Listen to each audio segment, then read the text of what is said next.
With Phil stumbling drunkenly out of his bed, appearing in his head all the things he's wanting to be said. 19 minutes of Phil to Phil, with so much time to kill. He promised chill, but all he does instead is beg and show. The streams online and straight away begins to whine, but all is fine as long as Shad's benign and doesn't step out of line.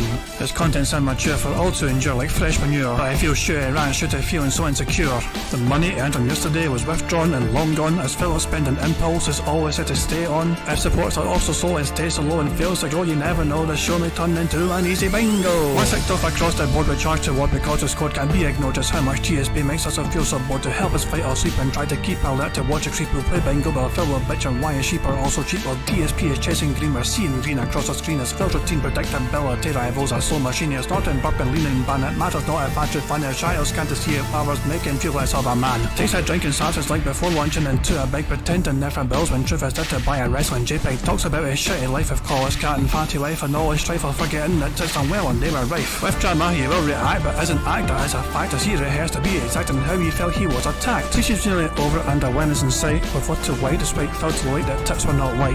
We'll say alright it is okay and now it's time for Phil to play, but first you'll say that tips will help from being off the other day. And with those words we win again. It's never if but always when the game is won. Thanks to that we made it to the very end.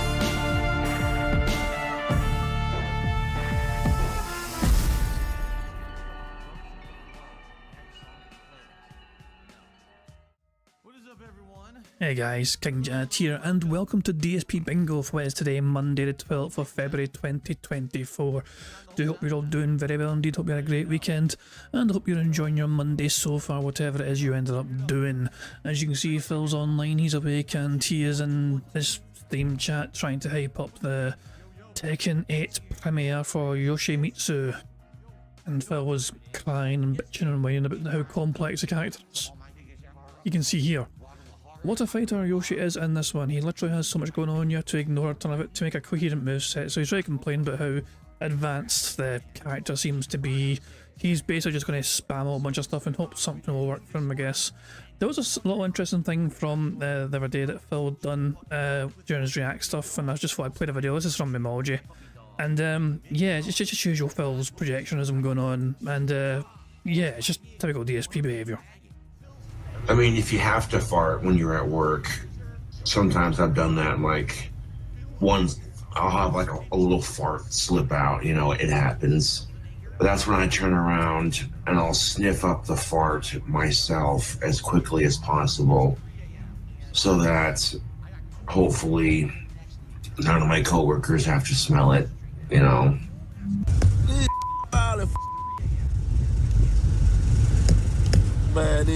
Hella wild. Oh,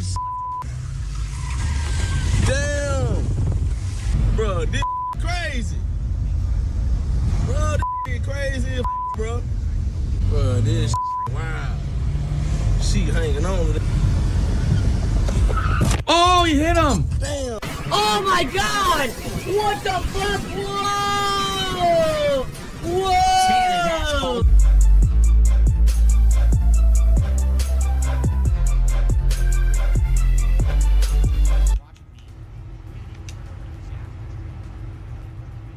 That's Uncharted right there. Oh, yeah. But don't keep touching your meat. Sometimes you might want to close it. Although... I don't get it. What was the point? I mean, he got 1 million views for... He just put a little grill inside of the shell of a PS4. And? It's just 100% jealousy. That's not the meme. That's not... I don't get it. I don't understand. Okay, let's continue. Why people hear you have a... Wait, when people hear you have a hobby. Sponsored by HelloFresh. Can we skip HelloFresh? Oh, is this not it? Is HelloFresh in the middle? I can't even tell where the HelloFresh sponsorship is. All right, well, let's just go. By HelloFresh. More about them at the end of the sketch. Okay. Hi there, hello. Hi there, hello. So listen, I started this new hobby where I draw little birds. I like that a lot. I like the look of that. Yeah, little chubby birds, but they're happy, and that's all that really matters. Nice, nice, nice. So what's the plan? What do you mean? How do we turn this into a business, make some money off of it? Oh, no, I'm just enjoying myself with it. Well, that's a wasted time. Okay, while you were talking, I got you set up on Etsy. The strategy being we make you into a top seller on there. We break in. So the sketch was good for a minute. Now it's going on way too long. But I understand what they're saying. Like, There used to be people who did things for passion. I mean, this is old YouTube versus new YouTube right now, honestly, in my mind. In old YouTube, people did things for fun and passion. I like drawing. I like video games. I like, telling stories. I like discussing the news. I'm good at playing an instrument. I can dance. I can sing. And they would just want to share that passion with the internet. There was no plan. There wasn't, I'm going to make videos of this that are going to get monetized, and then we're going to sell merch, and we're going to... Phil, you cannot make everything about your own experiences here. And not every single video that exists on the platform on YouTube can tie in with your own life experience. You don't understand the point of the video. Partner here, and we're going to get sponsorships and shill and things like that. None of that. It was just, I just have passion for something. Let's go ahead and share that with the world. That's what YouTube was supposed to be. Your ability to share your passion on your own television station, your tube. Get it? And then somewhere along the last 15 years, it became, so how do I just make money on YouTube? Look who's goddamn talking, Phil. Who's got a fucking membership set up across 3 channels, super chats set up across 3 channels, each and every single one of those channels reminding people how the ways they can tip and contribute to your streams, even via YouTube channels or through PayPal. Who's got a goddamn Patreon set up? Phil, you are one to talk about fucking people fucking being in it for goddamn money, where you go your goddamn way to try and monetize every single bit of content you make. What's the thing that people are doing right now to make money on YouTube? And how do I turn that into what I'm doing and monetize it? Oh, right now it's politics. Everyone's got to talk politics, and you have to be ultra left-wing or ultra right-wing and totally talk shit about the other side. That's what's popular, right? Super popular right now, especially now with the election year coming up. Oh my God, it'll be ultra popular. It's all anyone's going to see anywhere, right?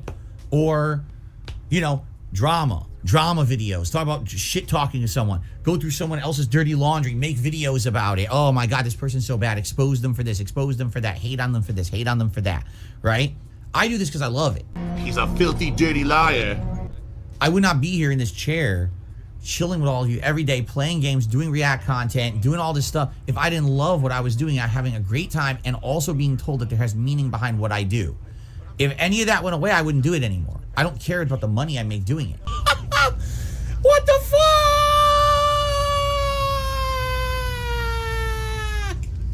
Come on. Because he's trying to be a what do they call, silver-tongued talker, right? Oh, I'm just going to say it one way, and hopefully you'll believe it, even though that's not the truth. And that's literally what's happening here. The guy's a liar. The guy's a fucking blatant liar and lying to everyone. But people are believing it because they don't know any better. Okay?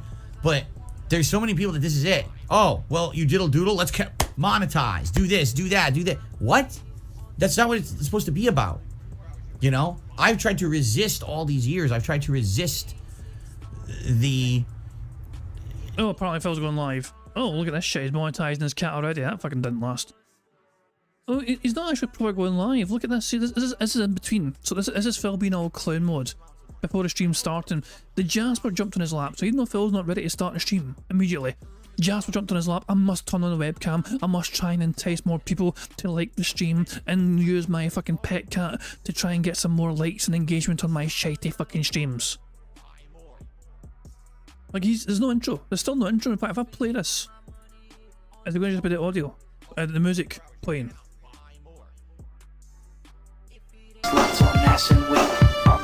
Yep. So he's not properly going live yet. He's just monetizing his cat. Oh my God, you had a dumbass fucking reaction face at the end. Jesus Christ. Oh God damn, Phil. So what was it? What was the point of that, Phil? What was the purpose of that happening? Let's check the fucking chat and see all the fucking dumbass dent heads going crazy. Jesus, man. Xbox business update is on my day off, lol. Everything is always on my day off. Jesus Christ, yeah, because the whole fucking world revolves around you, Phil. I'm gonna... Let's just rewind this. What the shit? Hold on. We got to fucking watch this shit. On mute, of course. We'll finish watching the rest of this. It's almost over, and then we'll watch Phil being a goddamn clown. The push to do that, to become Mr. Monetization, like so many content creators have. And again, I think that's what this is. It's hilarious because that's what this is supposed to be a parody of, but he's got a paid promotion in his video about it. So he is hypocritical by having this like this. It totally is a completely hypocritical video. Congrats, Ryan George. Very, very, very hypocritical. Okay.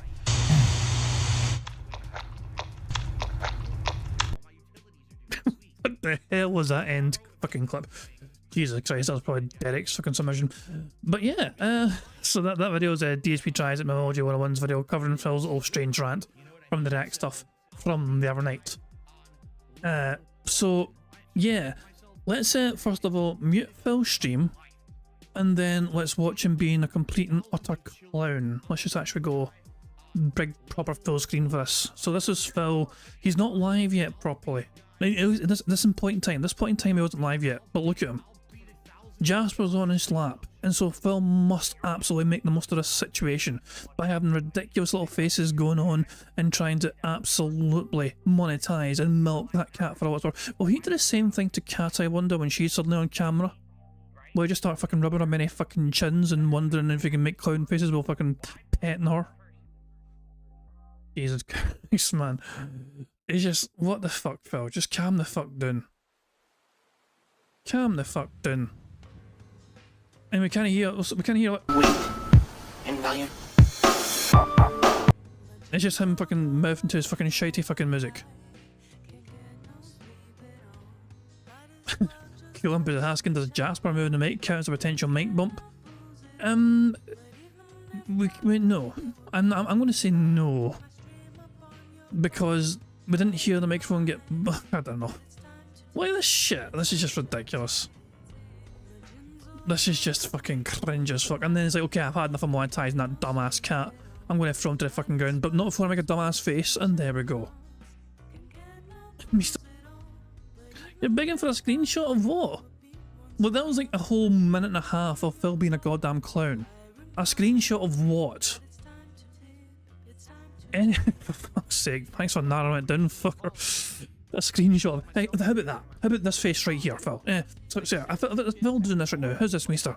You said anything, Mister, so how about the screenshot right here? Side profile. Actually, let's see if we can time this. Let's see if we can time this. Because he does it, yeah, the transition happened right there. So there we go. There we fucking go. This will be the one screenshot for you, so let me just get this as best as I can. Let's see how this works out. And there we go. Phil doing an intentional O face. Make of that what you will. Let me just yeet that in the members Discord. And there we go. For God's sake. I mean, I don't know if there's any more worthwhile, like, fucking DSP style fucking shots from there. By the way, shit, I missed it earlier on. Big ups to Brad Burney for popping their 4-month member message by saying, been absent from the streams for a while with life happening, etc. Hope Paul's been well in Bingo Land and everyone in chat as well. Thank you very much, Brad Burney. And yeah, obviously real life comes first. I've always said that, I've always maintained that. Real life also has been #1 priority. Bingo can wait, DSP can wait. When real life comes calling, you answer that call and deal with whatever's happening in real life. It's as simple as that. But yeah, us bingo buggers will be here, you know what I mean? DSP will be here as well, because he's certainly not going anywhere anytime soon. But yeah, I do hope you're doing well, Brad, and good to see you. Thank you for being a member for what is now 4 months in a row. So yeah, let's just go to fucking live DSP. Let's just fucking get us all prepped or whatever. Is he going? Is it a long intro? Is it a long intro he's doing? It is a long intro. Cool. So here we fucking go. Let's just get us all going, set up, and here we go. We'll stop it there. And we'll pause it there, and we will prepare our bingo character right there. I like how Trophy Hunter and Banana Jones are trying to fucking give me a number before I've even asked for a number. It kinda makes me want to ignore their fucking numbers, because I never asked for the fucking number. Yeah, sneaky bastards. Sneaky bams. I'm going with Meester. Meester said 70. He was the first person that, you know, that didn't try to cheat the system. So there we go. Daniel Can with 6 million. No. We'll go with 70 from Meester. And that way, if it doesn't come in, we can blame Meester. This is the bingo card we have for today's bingo fun and or games. We got Phil to say Twitter or X, him flailing his arms, him using hateful slurs, him saying positive and engagement. The second row is Phil bumping a microphone, or Jasper bumping a microphone, him saying, you know what, fine, I'll tick it. Burger. There we go. Since Jasper clearly bumped a microphone earlier on, I'll fucking tick it straight away. Then you got Phil saying basically, him mentioning or doing Q&A, him saying meaningful, and him pointing at the camera. The third row is Phil saying idiot, tips, him snorting, him saying nobody or no one, and him touching his ear. The fourth row is Phil saying help, you see, variety, him, his chair creaking, and him saying interesting. And the fifth and final row is Phil saying nonsense, friend, him standing up, him saying fuck, and finally him saying admittedly. That is today's bingo card that we have got for today's show. Now, I won't waste too much fucking time. The usual kind of, the rules apply. The aim of the game is to try and get a full house, 25 out of 25 on the bingo card you see before you on the screen. If we manage to do that, one of you guys can potentially win a prize, but only if you've left a comment on a community post, which is linked in the description of this live stream. If you have not left a comment on that community post yet, then you're not in for a chance of winning a prize. There's a variety of ways for us to get free spaces for a bingo card you see before you. For example, if Phil snorts 25 times or burps 10 times before he starts recording for gameplay for YouTube, that gives us a free space. And if we get 100 likes on this game of bingo, this stream getting 100 likes, not only will that unlock a free space as well, but you guys also get to enjoy the Bubbles animation, that Pixar animations very kindly made for us all to enjoy to celebrate 100 likes. So, with all of that being said, all the topics being covered, I think we can crack on with the bingo. And before we start the bingo, I just make it a habit these days. A little ritual. I'm just pressing the random Scottish soundboard button to just send us off into battle to try and win a full house. Welcome to Operation Mindfuck! Probably one of the most fitting sound bites you can have. And right on that note, as soon as I press that button, welcome everyone to Operation Mindfuck. We have WPIG and their viewers joining the stream as well. Thank you very much for WPIG and their viewers for joining the stream as well, just as we're about to begin bingo. So, welcome to all the newcomers from WPIG. Hope you're all doing well, and we're about to begin the show, so here we fucking go. Good morning, everyone, and welcome to the Level 1 Podcast. Today is Monday, the 12th of February, 2024. I'm DSP, in case you didn't know, and I'm actually feeling rejuvenated today. After yesterday, where I actually felt really tired out, having, trying to recuperate there for my Super Bowl marathon event, today I'm feeling much better. My body doesn't feel sore. I don't feel sluggish or tired. What do you mean your body doesn't feel... You sat on your arse all day, eating food, and your body doesn't feel sore. How bereft of physical activity must Phil be that sitting still all goddamn day is like hurts him? My body was all sore because I sat there all day in my office. So I'm excited for today's streaming day, and I hope that you guys are too. Big variety today with more Tekken 8 and a brand new character, the first new character I've used in weeks, which is great. More relaxing Pal World tonight. I'm excited for the rest of this week because we're now going to have the first ever co-op stream between myself and my wife, Kat, coming up on Wednesday. Are you guys aware about the new announcement this morning? The Xbox business event or business announcement is coming this Thursday. Curious to see what it's going to be after all the speculation. It's going to be an exciting week for sure. And I hope that you're all, going to be tuning in if you can. So good stuff going on right now. Hope you're all in a good mood, good spirits. A new week starts. The Super Bowl is over. The festivities are done. The champagne's been popped. Hopefully we don't have to hear about Taylor Swift for about another year. I've had enough of that. We can now move on, correct? I'm definitely excited today for the premiere of Yoshimitsu. Let me tell you guys something. Last night, I studied up on Yoshimitsu in Tekken 8. I watched a 20-minute primer for the character. Then I watched someone's 45-minute, more in-depth exploration of said character, including things like punishes. So how the hell does he suddenly find the fucking time to do this fucking bullshit when in the past he's claimed he has no spare time whatsoever to do anything helpful for his business, like, I don't know, try and decorate a bit better or try and fix his, do thumbnails or edit things. He has time to all of a sudden dedicate an hour to watching people play Tekken on YouTube. But he can't commit that same kind of time to editing some videos to make it more watchable on his channel for his business. Phil, fuck off. Good combos, good mix-ups. And then I watched a couple of matchups. And Yoshimitsu in Tekken has always been the most oddball character. Like, Tekken always just had weird character builds and things that are like, wow, what is this? I mean, there literally was a character in Tekken 2 who was a scientist who couldn't attack. All he did was roll around on the floor and accidentally stumble into you to win matches. I mean, he was the worst character in the game, but he was still a playable character. In Tekken, historically, Yoshimitsu always is a character that changes a little bit with each game and gets new things that are awesome, but at the same time, he retains some staple things that are always weird. I mean, he uses a sword in a hand-to-hand fighting game. He has an actual sword, and he has the most unblockable moves of any character in Tekken, which is awesome. At the same time, most people know the unblockable moves because they've been around for so long that they don't really fall for them. There's just a lot to the character, let's put it that way. And in Tekken 8, they improved him even more. Like, they gave him more tools and more things, more stances, more changes between the stances. And if you go online and you watch anyone play with this character, basically they're like, there's no right or wrong way to play Yoshimitsu because he has so much. Like, I think he might have arguably the biggest move list of anyone in Tekken 8. And that's obviously a good thing, but at the same time, especially someone who's a beginner like me with this character, it's daunting to figure out, well, what should I be doing? What are the best strategies? Because everyone disagrees. Like, you watch a pro player use Yoshimitsu, and one player will constantly be using this one poke or this one attempt to mix you up or counter hit you, and then another player is constantly doing stance changes, and then another player is doing like throw tricks, and it's like, what is this? Like, everyone plays them completely differently. I mean, that's a great thing. It means that the game has variety in how it's played, and honestly, that's the sign of a very good fighting game. That the same character can be played completely differently by 2 to 3 different people, and it's all competitively viable. The worst part about a fighting game is if characters are so one-dimensional that everyone plays them identically. Well, when you played Street Fighter 6, you kind of stuck to the same, like, 5 moves of Doom for each fucking fighter. Blanca ball and all that shit, you know, and for fucking Blanca, you know what I mean? You fucking spam that, you fucking do that.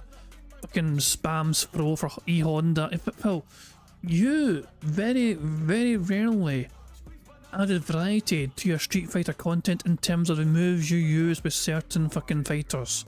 You stuck to your set patterns, you became very easy to read, and when other people read you, you freaked the fuck out and you fucking blamed the game having lag and all that shit. You blamed Capcom, you blamed everyone else, you blamed people having a PC, you blamed everyone but yourself for lacking the ability to expand on the limited repertoire of moves that you already learned and spammed with, thinking it could fucking carry you to higher fucking heights in Street Fighter 6. Take a look at characters like Ken in Street Fighter 6, where pretty much that's the case, right? So, that's a great thing. The problem, however, with a character like Yoshimitsu in Tekken, is that he's got so much going on that it's very hard to figure out what's the optimal thing I should be doing in any situation. When you, at any moment, if you have 17 options, and I wish that was an exaggeration, but like, he has like 4 different ways to launch the opponent into a combo. He's got stance changes that mix up. He's got stance changes that go into throw or a juggle or a low. He's got unblockables. He's got little pokes that can lead into his heat, and then the heat situation turns into different things. So that's what I mean. Like, he has so many different things. When you're learning the character, what do you use? Like, you just gotta guess, right? And I feel like today, here's how we're gonna do it. After we boot the game up, we're gonna go right into training mode and mess with this character for about 20 minutes, 30 minutes. I want to practice a couple combos and a few things I saw online just to be sure. Oh god, are we gonna fucking have like an extra extended bingo because he's gonna be fucking in training mode, not recording? Remember, the rules of bingo are that the game ends when Phil starts recording for gameplay for YouTube. He might not start recording until he's finished that dumbass training mode. That's a very distinct possibility. I am scared that I'm understanding exactly what the inputs are for them. He has this new mechanic called Flash that in the middle of a combo kind of resets the combo. It's weird. So I want to try these different things and just figure out what exactly we're doing with them before we jump online. But I am going to do online play today, and I feel like it's going to be a mishmash of me trying all these different strategies and seeing what sticks and what doesn't. I'm pretty excited for that. So I hope you guys will join me today for my Yoshimitsu premiere in Tekken 8. You know, the hope is today I learn the basics, and then as I continue to play with the character moving forward, I can get more advanced and get better with him with matchup knowledge. Because ultimately, that's what it is. You need to have matchup knowledge with the character. Okay, in this match, I'm fighting this character. This stuff's this. This is good to do against this character, etc., etc. And I won't know that till I start using him. Okay? Anyway, I'm excited to try him out today, and it's going to be a good day overall. What we should do, let's recap everything that happened yesterday on the streams very quickly, and then let's talk about the schedule for the week so you guys know exactly what to expect coming forward, because this is an exciting week for stuff going on, and then we're just going to basically chill. Really nothing really major today. No real game news. I mean, it was the Super Bowl. What game news were you going to have, right? Just that, you know, we'll talk a little bit about that Xbox announcement later in the week, but outside of that, yeah, it's going to be a lot of chill today, probably a lot of Q&A and just hanging out, and if we end up running out of stuff to talk about. Want to end a little early and jump back and go into tech a little early so I could get more time in training mode or whatever. And before we go online, I'm down for that. Okay? Cool. All right, so yesterday was the 11th of February, Super Bowl Sunday. Now, I knew with the Super Bowl going on that likely I was going to have less people attending my streams. For the most part, that was true, although it wasn't that big of a deal. Like, for example, normally on any of my React streams, I'll get around between 300 to 350 viewers. We varied between like 220 to like 300 for most of the streams. So it was a little bit less, but not that less. Not that much less, I should say. For Like a Dragon Infinite Wealth, like literally I was streaming as the game was continuing into overtime. Definitely we had less viewers than normal, and then I think some of them kind of joined the end of the stream. Definitely, you know, for a day for engagement and support, yeah, it was on the lower side. I'm not going to cry about it. It's fine. You know, we got lots of great stuff coming up this week, and no more Super Bowl. So, we can focus on the rest of the stuff without many distractions this week, which is good. So, no problems there. What did I do yesterday? Well, it was the React show. And on the React show, DSP versus the internet, it was a wide variety of clips. Let's put it that way. They were all over the place, these clips. Some were disturbing, some were unfunny, some were very clickbaity, and some were like, okay, that's a YouTube trend. Others were actually funny and well done. Some were insightful, some interesting documentary style stuff where I learned a lot about different various things. Saw someone build like a nice aquarium from the ground up. You know, just good stuff in general. When you have variety, that's the best part. But there was one running theme yesterday. Half the freaking clips kept getting claimed and blocked and having issues. And it's weird because with this React show, sometimes the entire show will be fine. And then other times, the entire show is a problem. Yesterday, literally, the entire show was a problem. Like, we watched an Uncle Roger clip. And we've watched Uncle Roger many times before on YouTube. That got prevented. Oh, we're detecting copyrighted content. Stop watching it now. I'm like, we've reacted to Uncle Roger a bunch in the last year. Why now all of a sudden has it become so taboo we can't watch it? Plus, it's legal to react. It's been proven in a court of law by a judge who ruled that it's illegal to react to content. They have no right to block me from reacting to the content. It's bullshit. Well, what are you going to do about it, Phil? Now, I'll be honest. I do feel like some of the clips, because some of the clips were very oddball. Not to say that they weren't entertaining, but they were oddball clips. And they were like, well, why is this in the show? And then all of a sudden the clip gets blocked. Oh, okay. So go to the next clip. Okay, well, this is a little weird too. Why is this in the show? Oh, look, this clip got blocked too. I get the feeling we might have some people out there with malicious intentions. All right. Oh, for God's sake, but Phil, these are people that bypassed the fucking VPN memberships to make sure they actually gave you money out of their own pocket to become members. Although, who knows, they might have just spent VPN Argentinian money to get the minimum level membership at Argentinian prices to submit videos. It is quite possible that the person responsible could have done that themselves. As a theory. But here is Phil fucking paranoid as fuck. That these people are submitting clips for his React channel, which is not like the random ass clips, and they're getting this content streams fucking struck with copyright claims and getting blocked and all that jazz. Yeah, it's all these. So Phil, what are you going to do? What will you do to deter these nasty, sick trolls from Argentina from spamming these videos which are going to potentially harm your streaming of React content? Which is sad, but certainly not unprecedented. I think we have a couple people who basically are submitting clips that they know are going to get blocked on YouTube on purpose, and so they're submitting them for that very reason, so that basically the stream will get shut down. And so what I'm gonna have to do is start looking into this and testing for myself, perhaps beforehand. I'll keep an eye on it, because you know you can establish a pattern. If it's the same person doing it every week, then you know it's a pattern, right? Someone who knows what clips can't be rewatched on YouTube or whatever. So, but we'll see. But the bummer was I uploaded the show to the channel, and 2 videos outright got blocked. Like, outright just cannot be viewed anywhere worldwide. And I'm like, why? Oh, well, this one has a clip of SNL, this one has a sports clip, and this and that. So, when that happens, what you have to do is you have to rely on YouTube's in-video editor to edit out the content that it deems as should be blocked. And the problem with that editor is that, number one, it doesn't always catch all the content, and the video still gets blocked. And number two, it takes hours to do.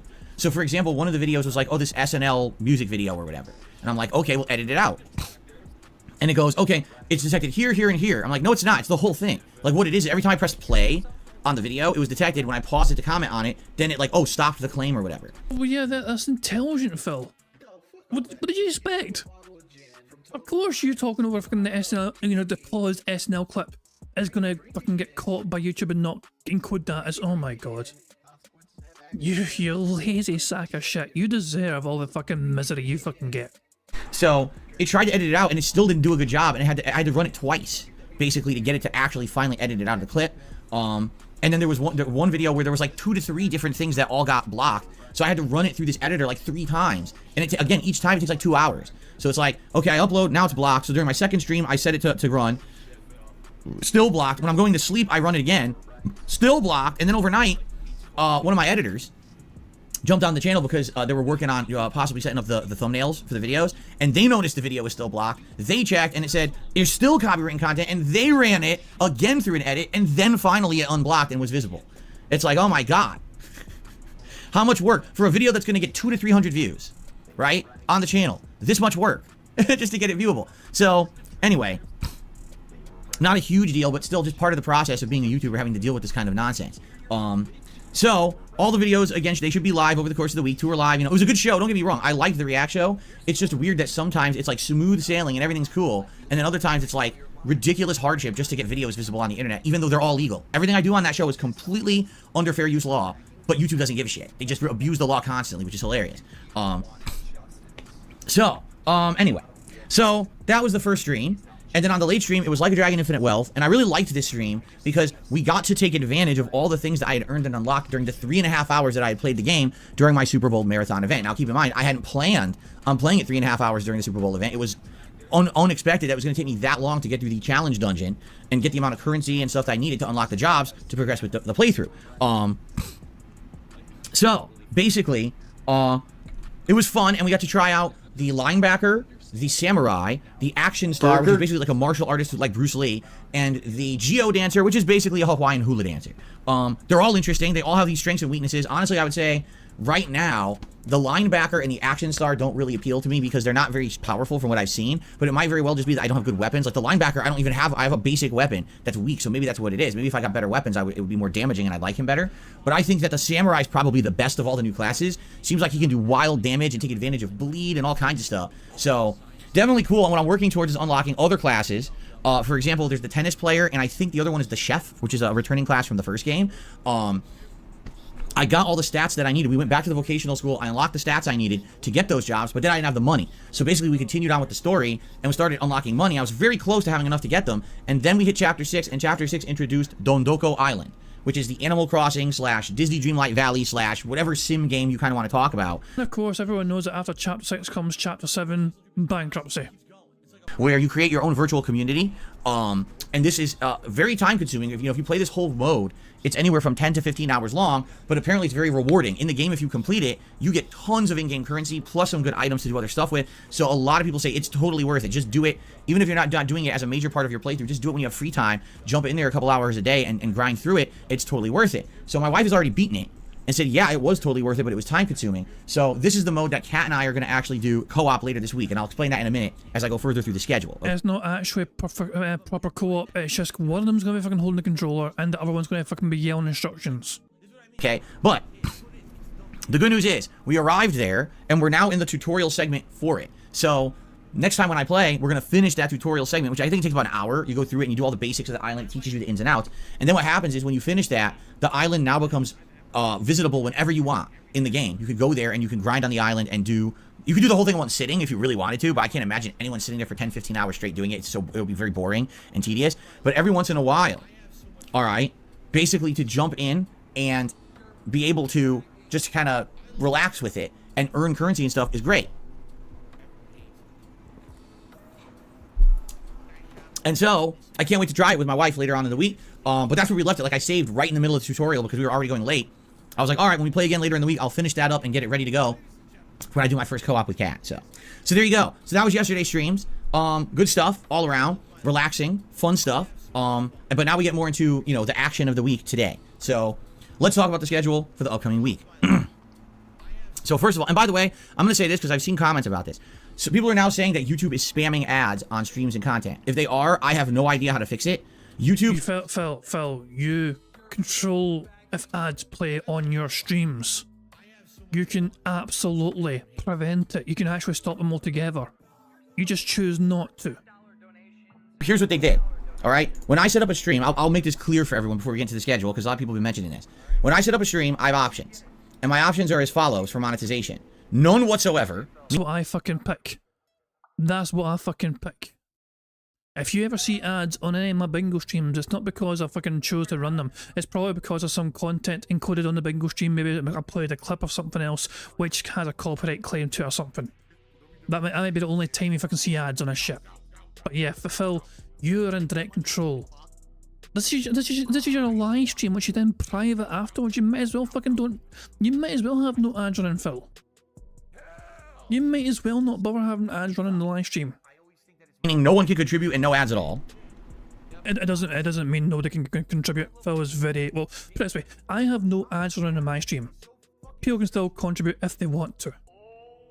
It's pretty straightforward. It doesn't affect people wanting to contribute to the YouTube side of things if they want to. So Phil is, as usual, grossly misinformed. Conservative, balanced, and aggressive. Now, when I was setting these up a couple months ago and I started using these ads, basically the way it worked was conservative would run an ad like maybe once an hour, once a half an hour. Balanced would usually run an ad about once a half an hour. Maybe For fuck's sake, I feel the need to fucking prove him wrong, like myself, directly by showing you guys what it's fucking like on the screen. Some people are fucking aware of this already, of course. Some people are very aware. But let me show you. Let me show you, if I can. Give me a second here.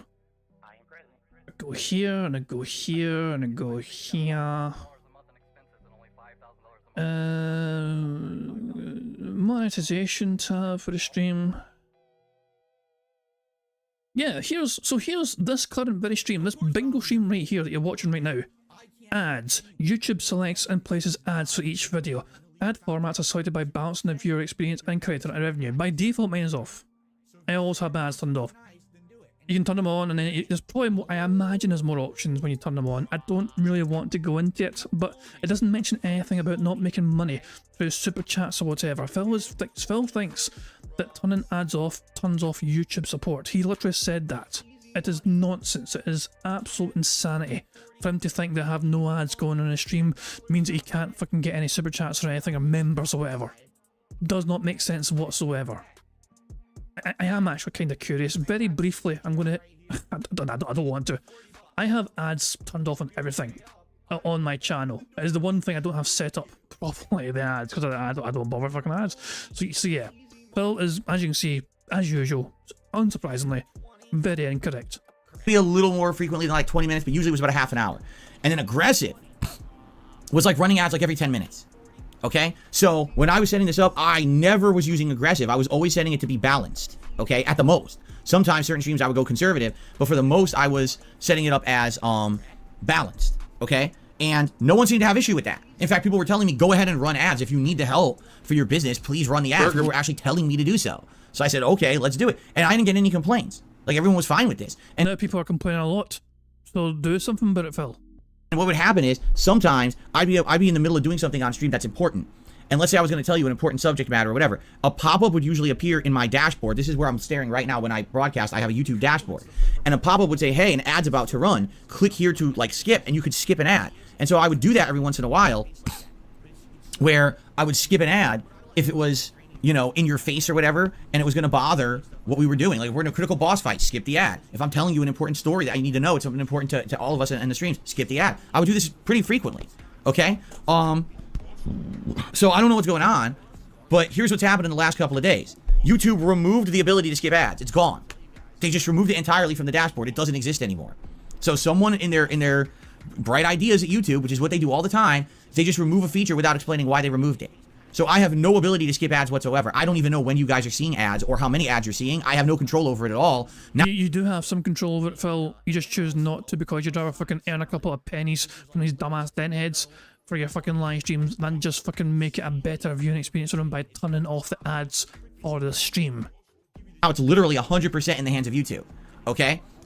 Now, I still have it unbalanced. I still have the stream set to balance right now.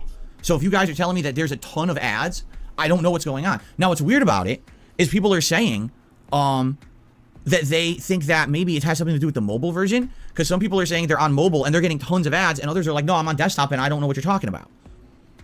Right? So, once again, it sounds to me like YouTube changed everything and didn't tell anyone. There's been no communication from YouTube that they were changing the ad system whatsoever. Zero. And this, again, is very, very, very par for the course for YouTube.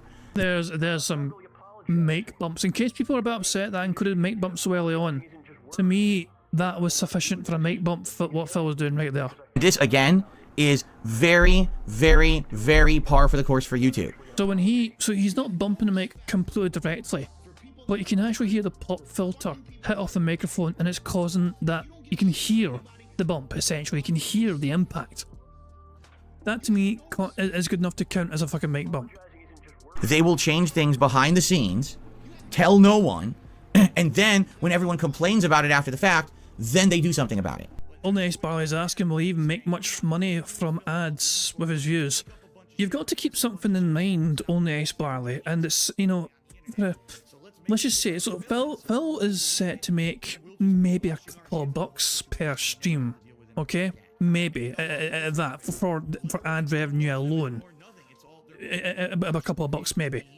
But he streams 6 times a week, okay? Twice a day. So really it's 12 times a week. Mainly on this channel, but sometimes on, you know, React channel. And also he has ads on what can only... So how many videos has Phil got? Like, the size of Phil's channel? 64,000 videos. Yeah, he might get with pennies, you know, on these fucking, like, you know, per video. But times that by 64,000. And some of these videos will still get good traction, some good views. Some people go by his most popular fucking videos, not shit as well. You know, some of these are 3.2 million views, for fuck's sake, for fucking Spider-Man Shattered Dimensions. And yeah, it's just, but so some of these videos will do quite well for him still, you know, just because, you know, they got, you know, old fucking ass views, retention of views, not shit. Obviously, these are ancient fucking videos, and some of them won't be monetizable, but he makes a few $100 at least on ad revenue a month. No, that's not counting super chats, that's not counting memberships, that's not counting tips, that's not, you know, anything, just on ad revenue alone. It is several $100s. It all adds up for him. This is why he monetizes his live streams, and then afterwards he monetizes every individual video as well.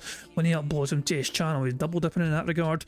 But yeah, he tries to squeeze as many pennies as possible from the system from YouTube.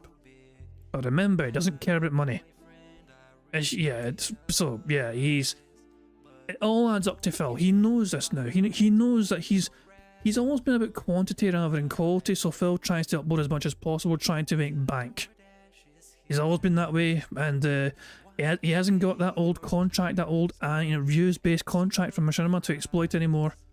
But yeah. Cool saying Social Blade shows a base income of $8 to $121 per month based off of views. I mean, I'll say there's no real guaranteed way of knowing for sure. Plus, that's only in one channel, bear in mind. Across the 3 channels, KO Gaming as well, before it became the fucking throwback channel, that done alright for views sometimes. He might still get some, because it's remonetized the channel, he might still get some residual view ad revenue from that, depending on the video, whether it's fucking eligible. And also the React channel as well. Who knows? It's probably a couple $100 easily, I imagine, per month on views alone. So it all adds up. Okay? I don't know why they removed my ability to skip ads. Because I would skip a bunch, especially on the podcast if I'm telling you something important. I would skip ads all the time, and I can't do it anymore. That's bullshit. It should be. You might as well just turn off ads in, Phil. Come on, just make it easier for yourself and your audience by turning off ads for your live streams only. Be there. Why would you give someone an awesome ability and then just take it away without saying why, and not even speak of it like it never existed, right? So, again, if you guys are seeing that the ads are absolutely ridiculously bad and intrusive, the only thing I can try is turning it on conservative and see if that. I like how Phil thinks that's the only thing I can try. Is I must keep them on though, at all costs. I must not turn them off. Helps anything. I don't, again, have we seen an increase in revenue since we turned on ads? Well, Avarice, here's the thing. I think we turned them on in December, right? It was either November or December that I started turning them on automatically. I saw a decent increase. It wasn't amazing. A little bit of an increase in ad revenue. But then again, I don't know if it was me turning on more ads or if it was just the season, because during that time of the year is the most ads that are most profitable anyway. Like September, October, November, December, that's the holiday season of ads. You always see an increase in ad revenue that time of year. So for me, I don't know. Was it because I turned on more? Was it because they were just paying more at the time? I have no idea. So I actually don't have the evidence that I need to figure that out. My problem now is I'm so down on money because all my memberships are basically fake that I can't tell anymore. I'm way down right. All my memberships are basically fake. Remember, he has like 400 legit memberships. And he has had member bombs which are legit as well. From people that actually paid in like American dollars or whatever. Yes, he's had like fucking thousands of fucking Argentinian style members, but that still gives him money. That still makes him revenue. That's not taking money out of his pocket. That is... Phil's pretending he's lost money which he never had in the first place, and Phil's assuming that he would have gotten those memberships from normal means, those gifted members from Argentina. He's assuming they would have happened regardless, which is extremely egotistical of him. Now, like, I'm way down, and every day it's actually getting worse. And I don't want to talk about this. I don't want you guys to hear about financial woes because it's not your fault. But yeah, I'm way down. Every day I'm losing money. It shows your income went down again, went down again, went down again. Because your eyes are just glued to that fucking, you know, analytics page for your fucking monetization. Phil, it happens. It fucking happens. Like, it's just it's the nature of the fucking beast of being on YouTube, Phil. Sometimes you're gonna get some more support. Sometimes you get fucking less support. For me, I was, you know, when yeah, look, Phil, you need this, and so your eyes are glued to those fucking metrics like a goddamn hawk, and you're gonna pretend you're not interested in this for fucking money, and yet here you are, clearly just obsessing about fucking money. You're gonna pretend to your fans you don't want to talk about it, but here you are. You're telling your fans you're really in desperate, dire needs and dire straits and all that shit, and yet you're pretending like it's no big thing. And it's not the audience's fucking fault. And you expect the audience, that same audience, to bail you out from this financial fucking burden you suddenly have placed upon you. All because you assumed you were going to get money which you did not have. You never had the money. You assumed you were going to get it. You didn't get it. And all of a sudden you're acting like you lost money. It doesn't make financial sense, Phil. Were you spending money you didn't have, and that's why you're so much fucking down on money compared to before? That's the only explanation I can think of.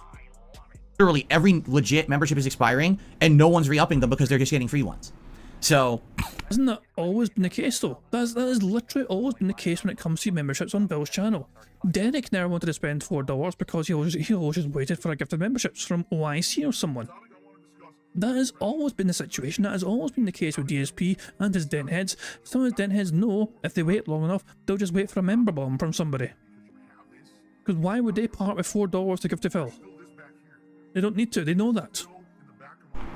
Yeah. So I can't answer you. I wish I could say, oh yeah, everything's great because the ads were so profitable. No, actually it's the opposite for me. I'm doing bad because these idiots are fucking with my income. Okay? That's the reality. No, try more. Oh my dog! What's Burger. Burger. Thank you very much to Logan K for the super chat, who says he is just lying. You never have to run mid-roll ads if you don't want to. Lefty and I have never opted into ads a single time on taking L's. Liar. Yeah, I'm the same. Like my channel, like I it's the one thing I haven't enabled on my channel monetization on the content. Like, I mean, there's. If ever ads would appear, it's probably because I'm using copyrighted material in some aspect. Maybe it's music I don't have the rights to or something, or whatever. But yeah, it's but yeah, my by default I have monetization turned off for the videos because I would feel like the biggest hypocrite in the world for trying to run ads while I have fucking uBlock Origin up in the top corner up here. This is like uBlock Origin. I block ads. I would be the scummiest piece of shit in the world if I fucking ran ads on my fucking shit while I had uBlock going, trying to fucking block ads from all other people. So yeah, I would feel like an absolute disgusting bastard if I did that. But yeah, Phil, it's beautiful. I knew he was going to be more desperate today, especially since Phil only got $70 odd from his day yesterday in tips.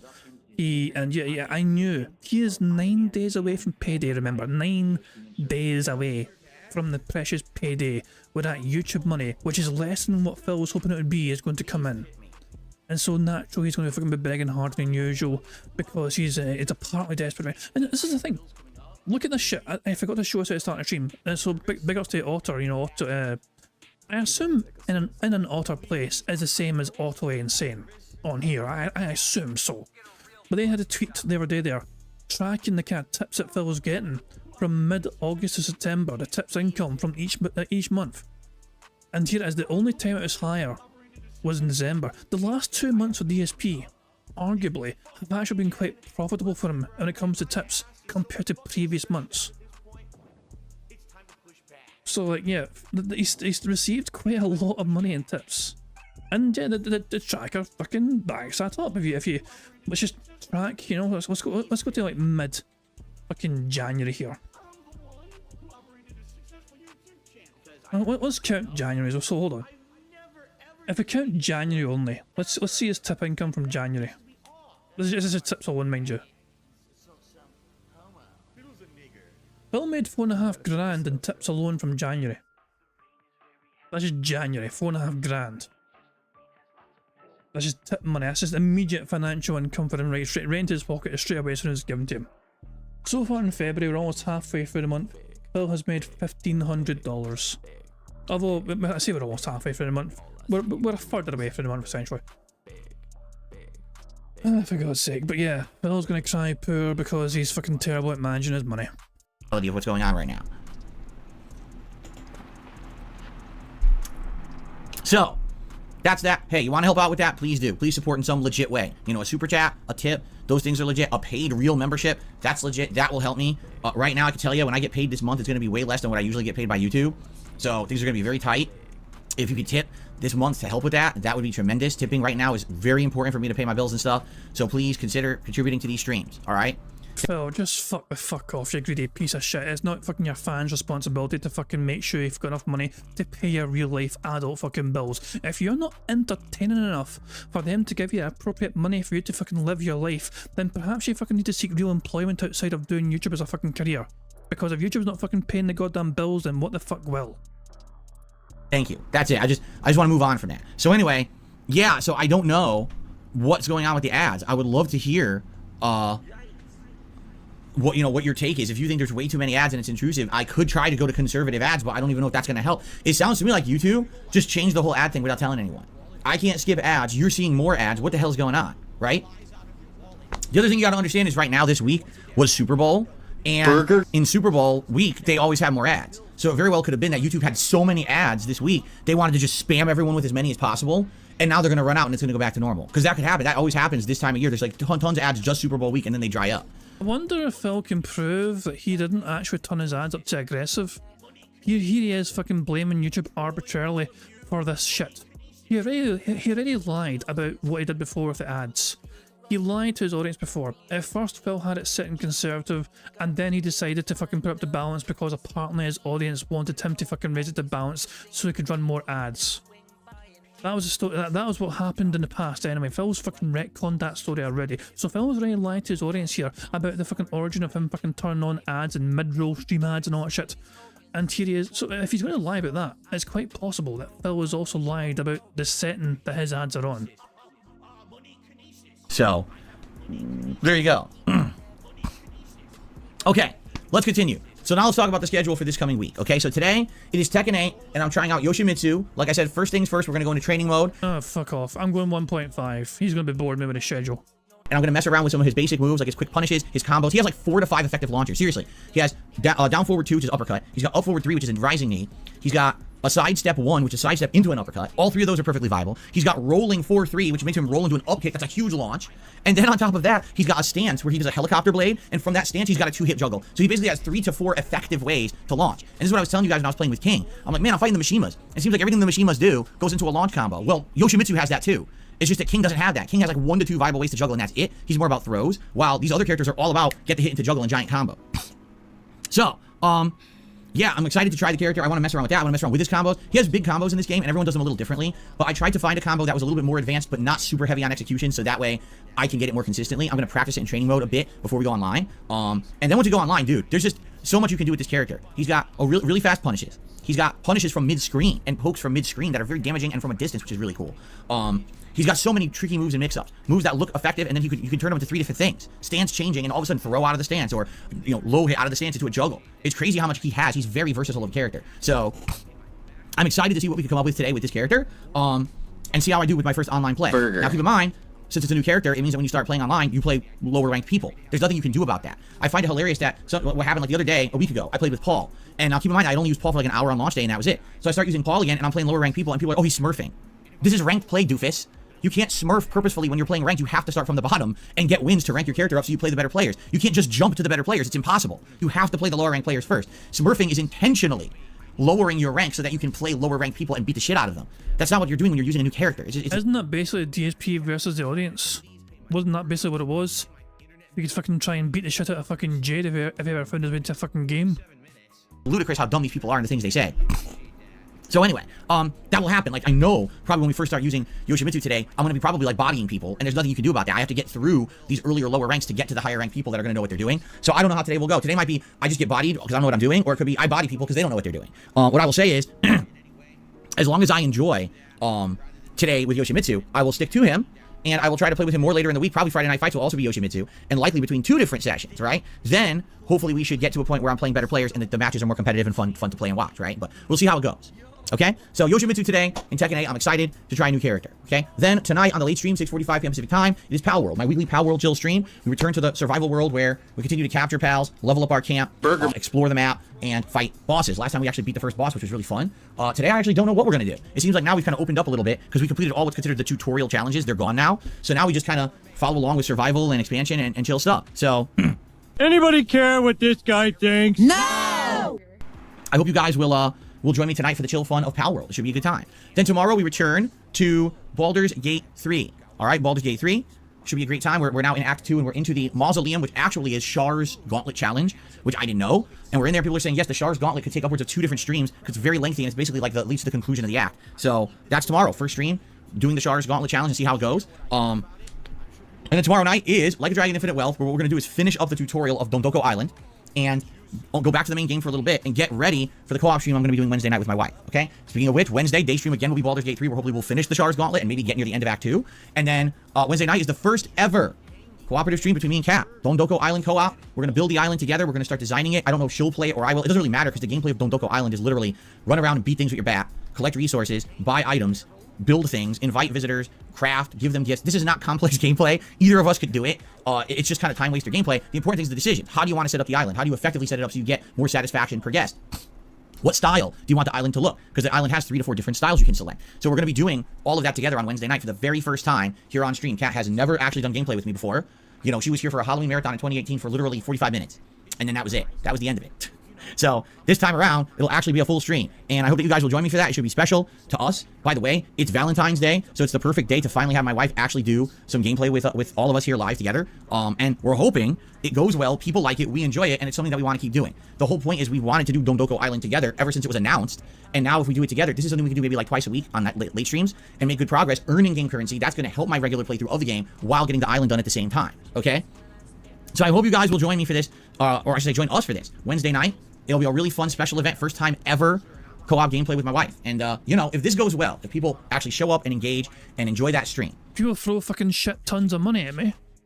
And people want more, then maybe in the future we'll look to more stuff, right? Maybe instead of it just being Dondoko Island, we'll look for other co-op opportunities. But this is our first attempt at it to see how it goes. Is there interest? Here's the thing, you gotta understand something. I've been doing this for 15 years, and there's always a mixed reaction to when I do something that's not just me. Whether it was back in the day, co-op with, you know, friends coming over once a week to do co-op playthroughs, whether it was fighting game footage, whether it's co-op online in a shooting game or a survival game, whatever it may be. Whenever there's co-op, there's criticism. And over the years, back in the day, I've involved various people in co-op, some of which people had a lot of issue with them being involved in my content, okay? Now, Kat has been in 2 Q&A videos, or 2 Q&A streams, I should say, in the last month, both of which went well. People showed up, engaged, supported, and really enjoyed those streams, and said, yes, please, more, but not just Q&A because the Q&A is going to get stale, which we both agreed on. When we finished that second Q&A, we were like, yeah, we don't want to do another one. Right now, if we do another one, it's going to get boring. We're going to come some of the same questions. What we want to do is wait until it makes more sense, like this co-op gameplay, okay? So, hopefully, you guys will show up Wednesday night and you know, chill with us and let us know how it goes. And if it's something you like, we'll probably do it like twice a week moving forward, because the mode is 10 to 15 hours long. All right, so we do 2 hours Wednesday, and if we're doing 4 hours each week moving forward, we should beat it, perhaps, but either by the end of February or early March, in which case I'll earn all the in-game rewards, all the currency, items, and everything, and that'll definitely help with the rest of the playthrough, okay? So, let's see how it goes on Wednesday, all right? Thursday I'm off, but the funny part about that is, guess what was just announced this morning? The Microsoft Xbox Business Update will be announced during an Xbox podcast on this coming Thursday at noon Pacific time. Well, guess what I'm going to be doing at noon Pacific time? I'll be off. I'll be spending time with my wife and probably going grocery shopping. So I'm not going to be watching that live. what will likely happen is my wife and I will watch that later on in the day, so that way I know what's going on with Xbox and I can talk about it on the podcast on Friday. But I'm not here on Thursday. It's just funny that this stuff always happens on my day off, right? Now, remember, this is actually a very important event because of all the rumors and speculation over the last week that Xbox is dying. Xbox apocalypse. Xbox no longer making first-party games. They'll all be cross-platform. Xbox is going the way of Sega, and they're not going to make consoles anymore. You know, all that stuff you heard is rumors, and then all of a sudden, within a few days of all the mass media false reporting the rumors as fact, then all of a sudden people went back and said, oh yeah, there's no substantiation whatsoever. It's all made up. Right, Jasper? Right, buddy? I told you it was made up. Shut And he knew. fuck Jasper's a smart kid. He even said, there's no facts to what they're saying. They're just over-exaggerating for clickbait. He knew it. Shut up, He's a smart cat. He doesn't buy into the hype of all the drama nonsense. Right, Jasper Kitty? Anybody care what this guy thinks? No! What are you doing? What are you doing? You're sitting on my legs. Anyway, so we'll know, finally, we'll know for real this coming Thursday what's going on with Xbox. And I'll talk about it on the podcast on Friday. Friday will be more Baldur's Gate 3. So between Tuesday, Wednesday, and Friday, that's 9 more hours of Baldur's Gate 3. And hopefully we'll finish the Shar's Temple Challenge or whatever it is, and maybe even get to the end of Act 2. What my goal is, I want to absolutely be in Act 3 of Baldur's Gate 3 when Final Fantasy VII Rebirth starts. I want to be like, okay, this is the finale, so if we delay it or whatever, or if it gets dramatically reduced how much we play, that's okay, because at least it feels like we're in the home stretch, correct? That's how I want it to do. So I hope within these 3 streams we're doing major progress and maybe start Act 3. That would be great, okay? Friday night will be Friday Night Fights, which is going to probably end up being more Yoshimitsu in Tekken 8. Saturday will be... Fuck you, I didn't actually get far ahead yet. I'm thinking, what would Saturday be? I don't know yet. I'll have to think about it because it could be more Tekken 8, right? But I don't know if I would pick this Yoshimitsu again, because then we're doing Friday Night Fights and then we're doing Tekken again. So I don't know. I got to think about what I want to do on Saturday, actually. I would say probably like Saturday night would probably be regular Like a Dragon stream, and then maybe Sunday night would be Dondoko Island with Cat, like co-op. Something like that. Or maybe vice versa. Maybe Saturday night would be Dondoko Island, and then Sunday night would be regular Like a Dragon, and then Monday Pal World, and then the same thing, like Tuesday Dondoko, Wednesday Like a Dragon. We'll have to figure it out, you know, depending on how Dondoko goes. But keep in mind, yeah, Tekken is day streams. So basically after Friday Night Fights, I have to see, do I want to do Tekken again? Like, do I want to do Tekken Friday night and then Saturday? And if I do that, then on Saturday, do I actually want to do something completely different? Like, do I not want to do Yoshimitsu a 3rd stream? Do I want to maybe mix up characters? Go back to June for a bit? I don't know. We have to think about it, okay? Excuse me. So... No, I'm not saying don't go Island. It's Don Doko. D-O-N, Don, and then Doko, D-O-K-O. I thought it was Don Doko. It's not. It's Don Doko. That's how they pronounce it in the game, so I'm pronouncing it correctly. Not Don't Doko. Or Don't Go-Go. Fuck you, Phil. Okay. Cool. All right, so that's the plans. All right, now, the next major game release is the end of the month, Final Fantasy VII Rebirth. It comes out on Thursday, the 29th. Now, normally, my day off is a Thursday, but the 29th is a Thursday. Don't ask me why they're releasing a video game on a Thursday. It doesn't make sense, but they are. So, I've decided that for that final week... What are you doing over there? What are you staring at? The light? I've decided that for the final week of the month, I'm going to have my day off on Wednesday instead. So that last week, instead of being a 6-day streaming week, it'll be a 5-day streaming week, and I'll have the Wednesday off rather than Thursday, and then that Thursday the 29th, I'll be here all day, and I'll be playing Final Fantasy VII Rebirth the entire day. So there you go. How does that sound? Does that sound good? That way we get a giant chunk into the game on launch day. You know, nope. 7-8 hours into the game. Okay? Bruh. Sunday says, play DK64. Sunday, I'm going to permanently ban you from the chat for saying that. How dare you? Okay. Anyway, so there you go. That's really what we're working on and focusing on right now. I know in March there's going to be a lot of new releases. In March we've got games like, I think Rise of the Ronin, Dragon's Dogma 2, just to name a few. What I really need to do is I need to... What are you doing over there? What are you doing over there, Jasper? I don't know what he's doing. He's looking at the lights. He's not chewing them. He's just like looking at them. Are you fascinated by the lights, the LEDs? Nope. His tails go crazy. His tail's going woo woo woo like this. What's going on over there? Huh? What are you doing? Make the bad man stop.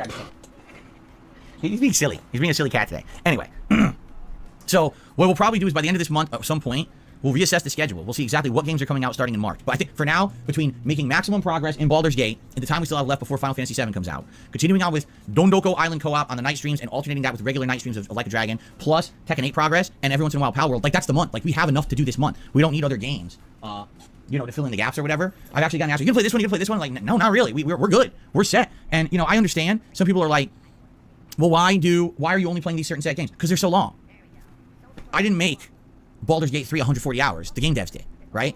Like a Dragon, I didn't make the game. I'm 20 hours into Like a Dragon within 2 weeks. I'm playing it, you know, 10 plus hours a week. If it were a normal length game, we'd be done by the end of February, but it's not a normal length game. The game's like 100 hours. Yeah, I'm fucking glad these fucking games are not that fucking usual kind of length. Look, I am all about trying to get fucking as much bang for your buck as possible. Baldur's Gate 3 having that much content in it is a fucking good thing. Fucking gamers get their money's worth from these fucking games. Bill is not thinking from a gaming perspective. He's thinking from a business content creator perspective, where he knows that the longer a game goes on, the less interest it gets from audiences. So he's not thinking from the perspective of a fucking gamer who wants to fucking get the most of the fucking games and have replayability and get so much content of the fucking game. Now he's just thinking purely, how many streams can I get from this? Is it going to go on too long when the audience get bored and disengaged? This guy calls himself a fucking gamer. He's not been a gamer for a long time. Hours long. I didn't make it 100 hours long, right? I mean, Tekken's a fighting game. It has an insane amount of content. And at this point, after Yoshimitsu, I have to strongly consider, am I going to keep playing new characters or just focus on the 4 characters I'm playing with? Do I do Yoshimitsu, Paul, King, and June and just stick to them? Because the more characters I play, the harder it's going to be to get good at the game because I'm spending my time split amongst all these characters rather than focusing on the ones that I've kind of learned and getting better with them, right? So it's a tough decision. You know, there's a lot of things to consider here in all these games. And I don't want to overextend myself. If I play more games now, we're never going to finish the games we're playing. Like I said, it would be great by the time the Final Fantasy VII comes out in, what, 2 weeks? To be like good chunk into Act 3 of Baldur's Gate. So if we have to put it on hiatus for a while, or maybe we just do it as night streams for a few months, we're at least in the home stretch. It doesn't feel like, my God, I'm stuck in the middle of this playthrough and it's never going to end. Instead, we'll be like, okay, we're in the home stretch, it's fine, we can go back to it when we're ready and finish it, you see? So, I guess... Phil said, you see, it's our first bingo of the game. Burger. 5 in a row. That's concerning. Very strong card so far, I must say. We have 1 free space already, thanks to the 32 snorts. We are 2 burps away from a second free space. Remember, 100 likes on the stream before Phil starts recording for gameplay for YouTube will give us another free space. And we only have, like, 7 to go, is that? So, yeah, that's 7 to go. So, yeah, technically, we're 6 away, technically, with the free space we've got so far. But, yeah, remember, the more free spaces we get, the better chance we have of winning bingo. See what happens moving forward. And thank you for listening. Thanks for hanging out. Thanks for watching the content. Thank you for supporting the content. I appreciate all of that. And you know, I hope you're enjoying the month. I'm actually having a really good time this month. I really am. I think that everything we're doing is fun. As stressful as it is to learn a new fighting game, I've been having a great time with Tekken 8. Because now we're like 2 weeks into Tekken and people are like, well, what do you really think about it? I love it. I think the graphics are outstanding. I think the character variety is superb. Unlike a lot of other fighting games where their launch casts get boring within like a couple of weeks, this is huge variety in this game with the way that these characters play.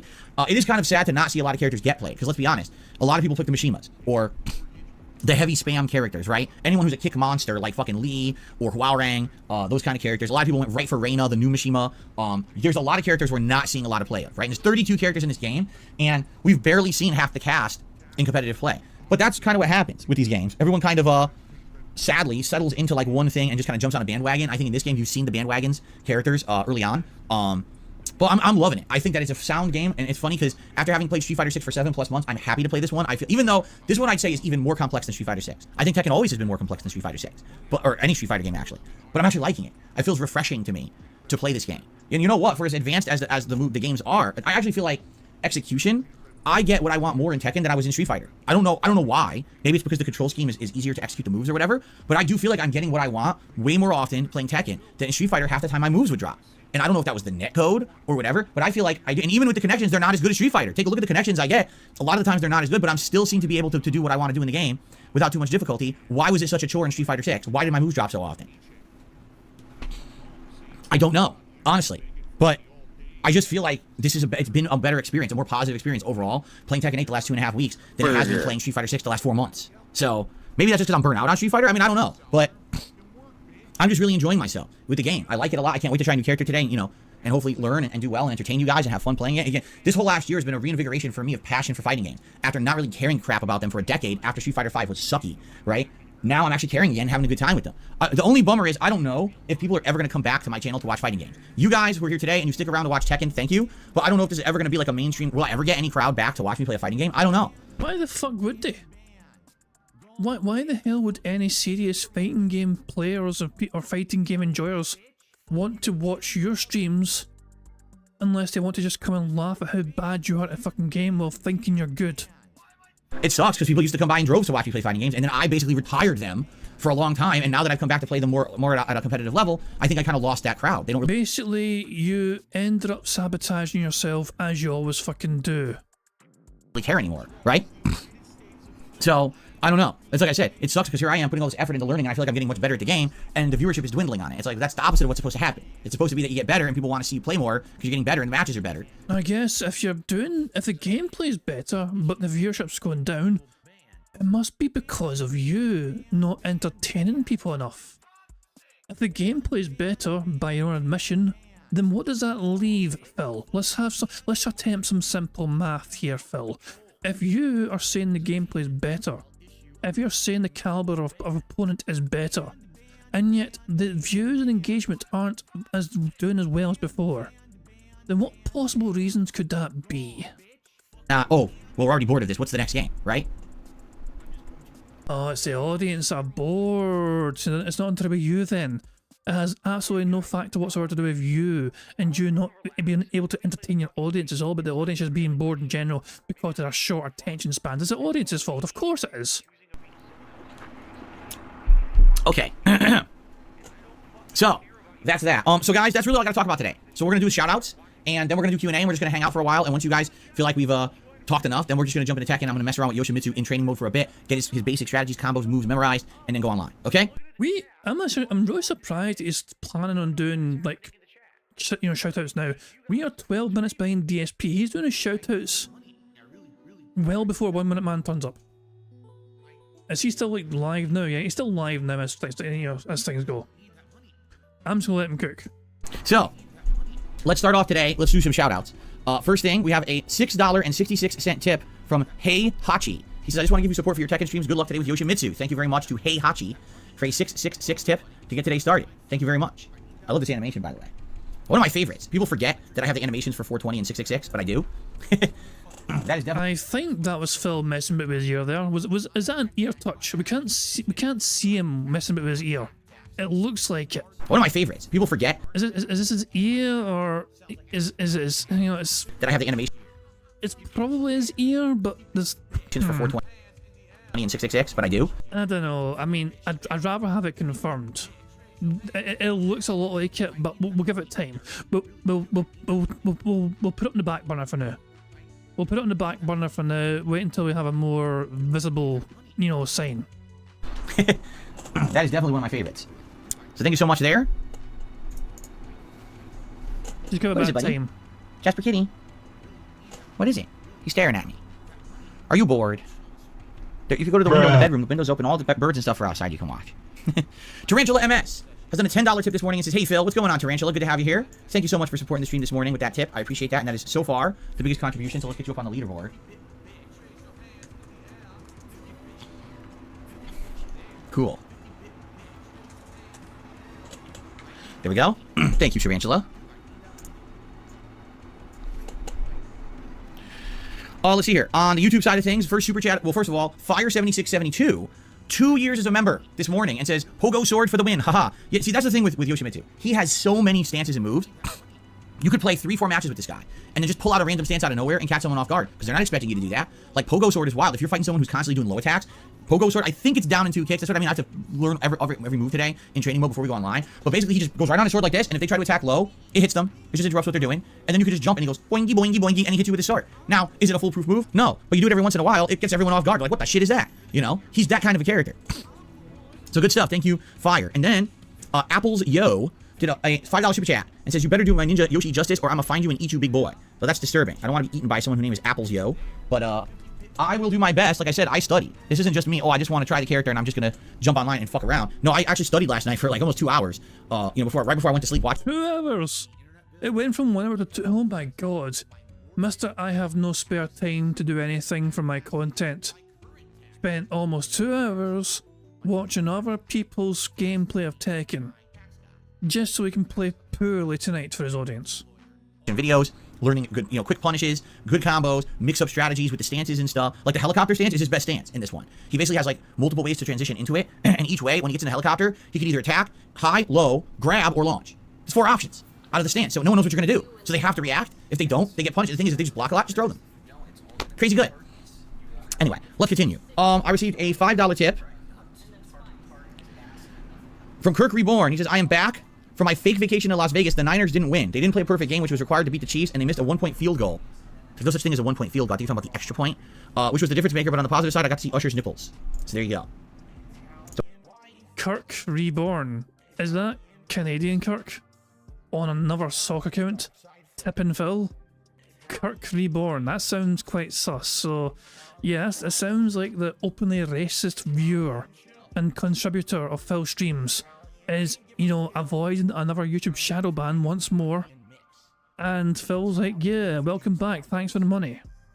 So remember, if you're from Argentina, you get banned and limbed immediately, you get fucking leaned.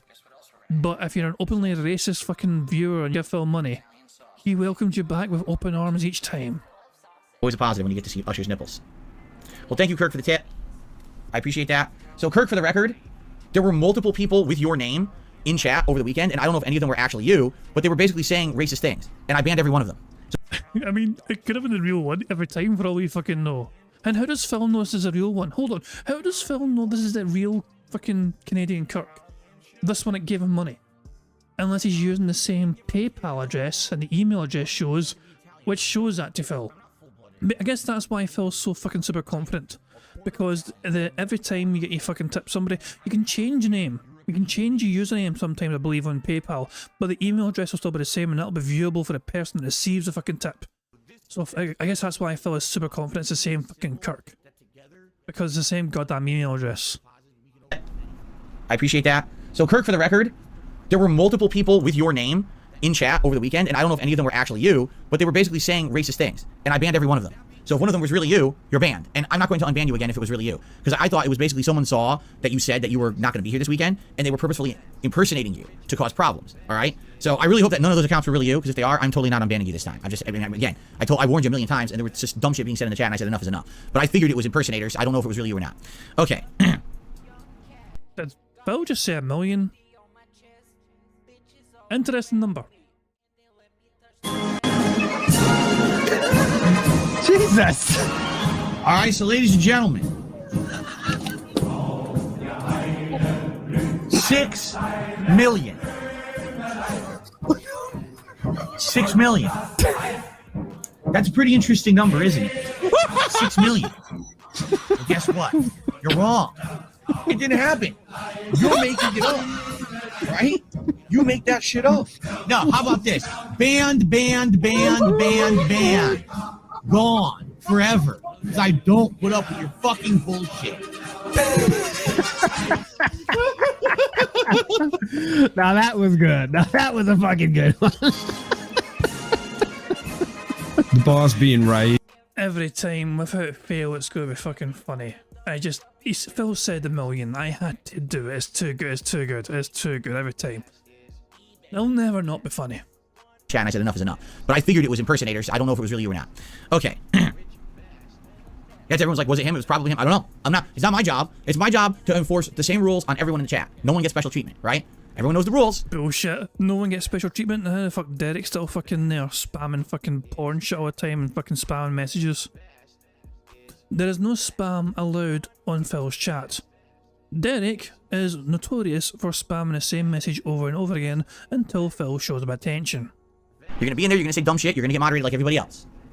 Okay.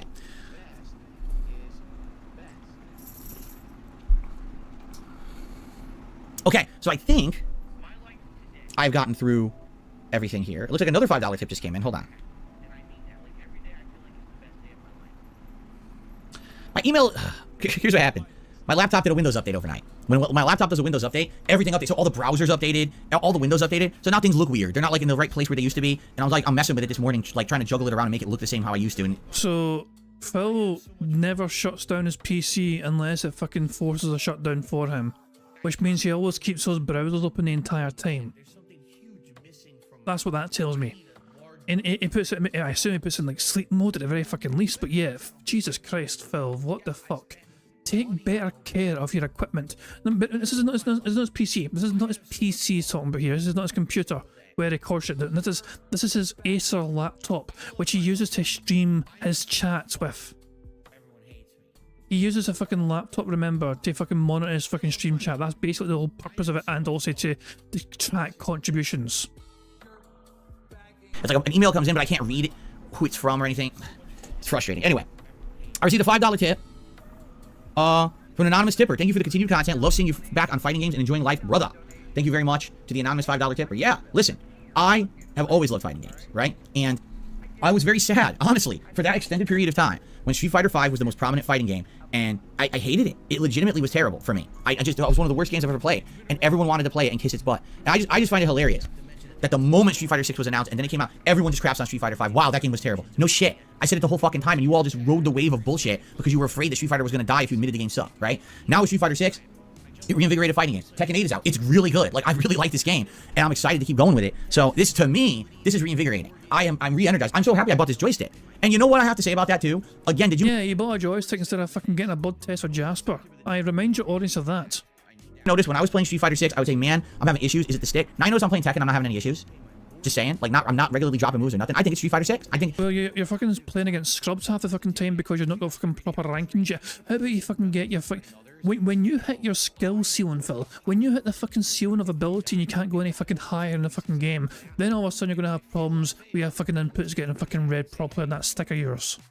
The netcode of Street Fighter 6 drops inputs regularly because it's that shitty-ass, full-born rollback netcode nonsense. While in Tekken, although in general, it claims the connections are not as good as Street Fighter 6 and there is some lag, it seems like when moves come out. I'm just saying. That's been my observation. Okay? Anyway, but no, I'm so happy to have fighting games back. Really. It is fun. I love having them in the rotation. And listen, right now I'm playing fighting games more often. Right? I am. But maybe eventually I won't play them as often. And that's also fine. You know what I mean? Like, as long as I play them every once in a while, I think it's good. Usagi Jojo says, I don't think Street Fighter 6 is all that great either. Not enough slow down mid-range play. But maybe Capcom Cup's highest level play will surprise. Well, here's what happened. Street Fighter 6 was designed in a way that they felt that all the characters would be played differently. The problem is the high-level play is identical. The high-level play of Street Fighter 6 is all the rushdown characters in your face constantly with their mix-ups and shit that you just can't really defend against. It's guessing, a lot of guessing to stop it. And I don't think that's how the game was intended to be played. Take a look at Dalsim, take a look at Blanca, take a look at Zangief. They don't play anything like that. They're not meant to. And they were supposed to be viable, but now that the game's hit high level, you don't see those characters at the high level. You only see the same 7 characters repeated 400 times because it's that rushdown style. So ultimately what'll happen is they'll rebalance the game and it won't be like that. This was their first season. That's what happened. Watch what's going to happen. There's going to be rebalanced somehow. And then everyone's going to bitch when the game's not all rushdown domination anymore, right? Anyway, that's my take on it. So, okay. So far, guys, that's all the shout-outs. I'm sure there'll be some more by the end of the podcast. But in the meantime, anything you guys want to talk about, please tag me in the chat. We'll do a little bit of talk here. Jade says, sup, I tried Yoshimitsu. I love him. I was playing MK1. It's dead, but Tekken 8, I love it. Yeah, man. MK1, it's hilarious. MK1 sold way more than Street Fighter 6, and the game's completely dead. No one talks about it. No one's playing it. It's just done. Which I said at launch. Did I not say at launch? Wow, this game is so simplified. It really is like a simpleton's fighting game compared to Street Fighter 6. They didn't really put effort into making it fun or complex or interesting for the long term. And even the story mode was bad. You know, the writing was terrible. So, yeah, it's like they gave up. And that's sad because that's their flagship series. It's like they just fucking threw in the towel and didn't put enough effort into it. And now here we are. How many months in? It came out in September. So 4 or 5 months in, the game's completely dead. Yet everyone's talking about Street Fighter. And of course, everyone's talking about playing Tekken. And that game, it has less players than any of them. Pretty sad. Let's see here. I see the dollar tip.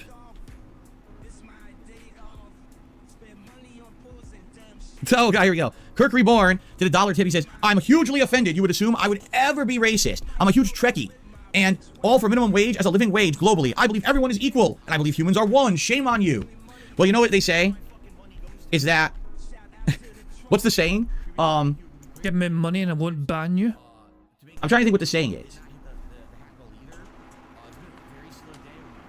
It's what we... What is it? Is that... It's what we do that defines us, right? I know what the saying is, Phil. Let me help you. I know what you want to say. My biggest fans are idiots. Is that what you want to fucking say? Because it's quite fucking true. And as much as people say stuff, it really depends on how they act. And, you know, honestly, there's been some risque stuff being said in chat that I don't like. And I called it out, okay? So there you go. What's the Batman saying? What is it? What's the Batman saying? My parents are dead? The Christopher... Not Christopher. The Christopher Nolan Batman. He says something. It's not something, but what we do that defines us. Right? Actions speak louder than words. There you go. I mean, that's the original saying. Correct?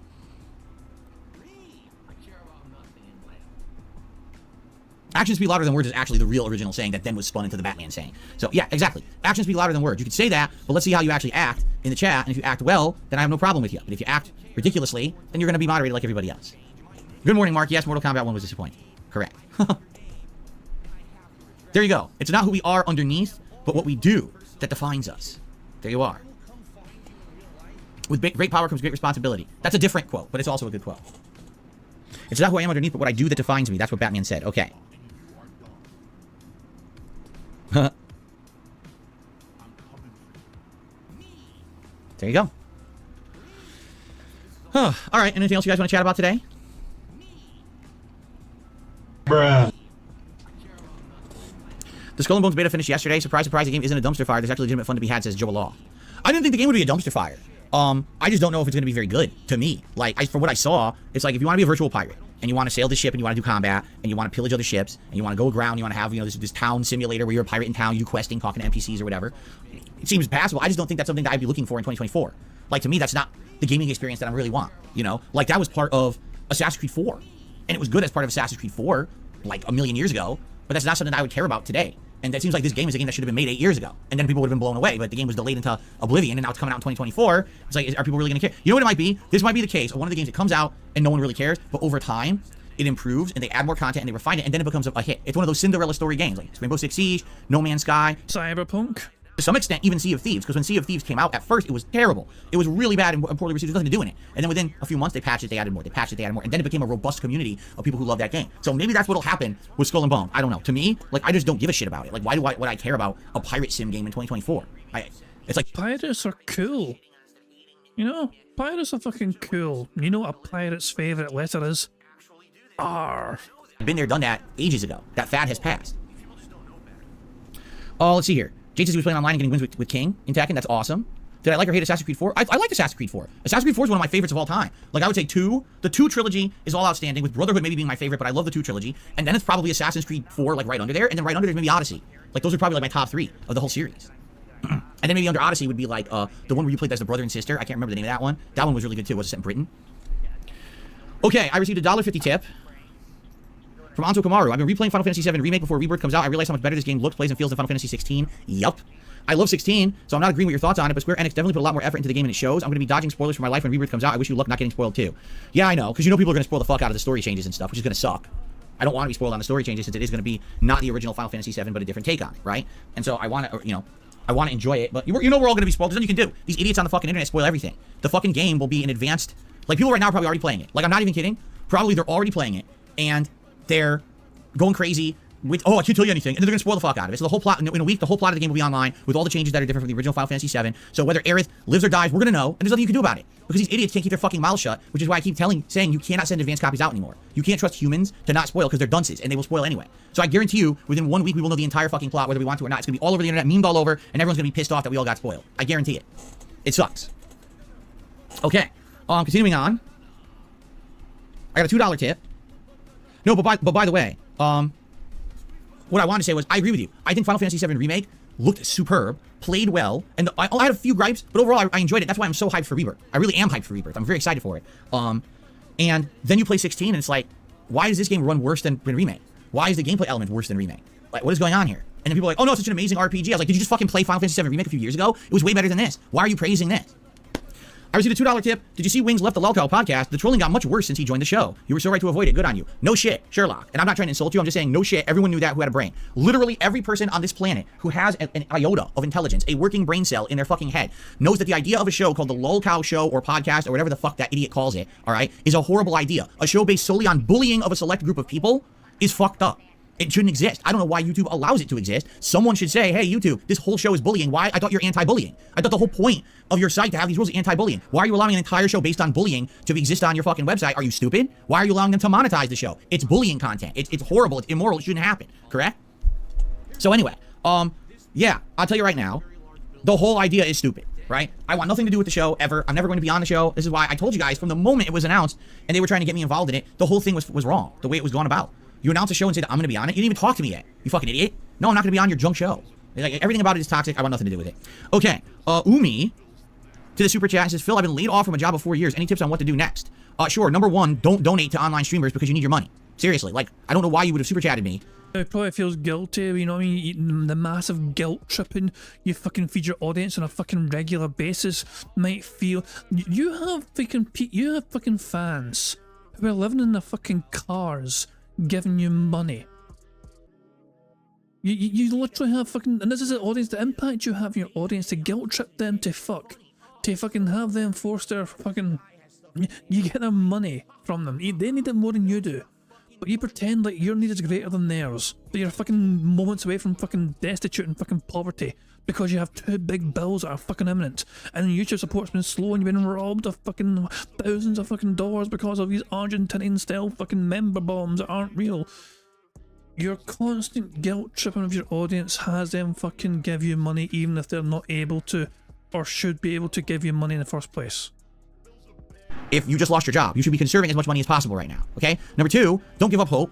There's light at the end of the tunnel. Even though things may look dark right now, especially if it was unexpected that you lost your employment, things will always get better. Just be determined and don't give up, all right? That's my advice. So, Umi, thanks for the super chat, but keep it for yourself from now on because you're going to need help more than me, I'm sure, okay? Jeez. Alrighty then. I like how Phil, it's a serious thing, of course, you know, you lost your fucking job, it's a shame. And he still laughed about it. You're going to need that money more than me. Ha ha ha. Okay. What a fucking cunt. Yes. Yeah, Phil could refund him. He could very easily, it's a super chat, but Phil could, you know, try and, actually, well, I don't know how easy it is to refund super chats. Tips you can easily refund. Tips are very easily refundable. I've done it before myself. But yeah, super chat, so I don't think it's as straightforward. See, this is... Definitely this is not correct. Hold on. I used to be able to see more, and now I can't see as much, so maybe the window's not stretched out enough. Okay, now I can see better. This must... Okay. I received a $25 tip from 1 Minute Man. Thank you, 1 Minute Man, as always, for your generous support of all of my content here on the internet. No matter what I'm doing or where I'm streaming, I really appreciate that, and that is the biggest contribution of the day so far.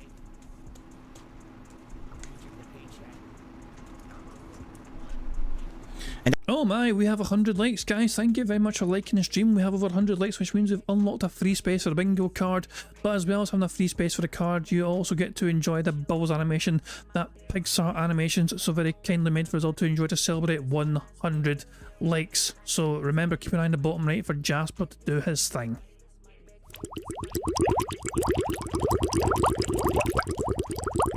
Welcome up, Jasper. Good cat.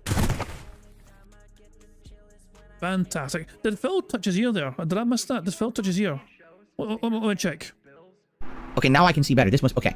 I received a $25 tip Bear with me here. from 1 Minute Man. Thank you, 1 Minute Man, as always, for your generous support of all of my content here on the internet. No matter what I'm doing or where I'm streaming, I really appreciate that, and that is the biggest contribution of the day so far.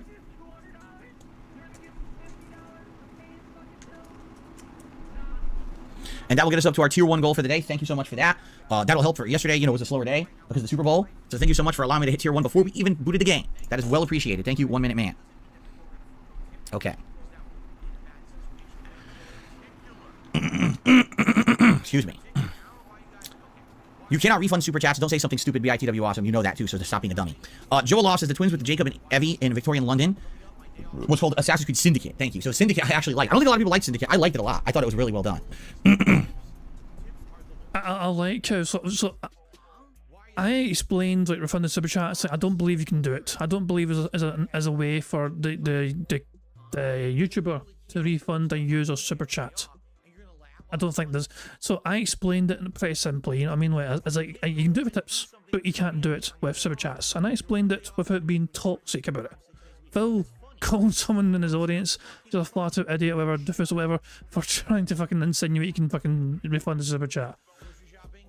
Phil, you didn't need to be nasty. It is in your nature to be an absolute fucking cunt to people, I know. But you didn't need to be. Fight the urge to be a toxic piece of shit. Actually try and be a good human being.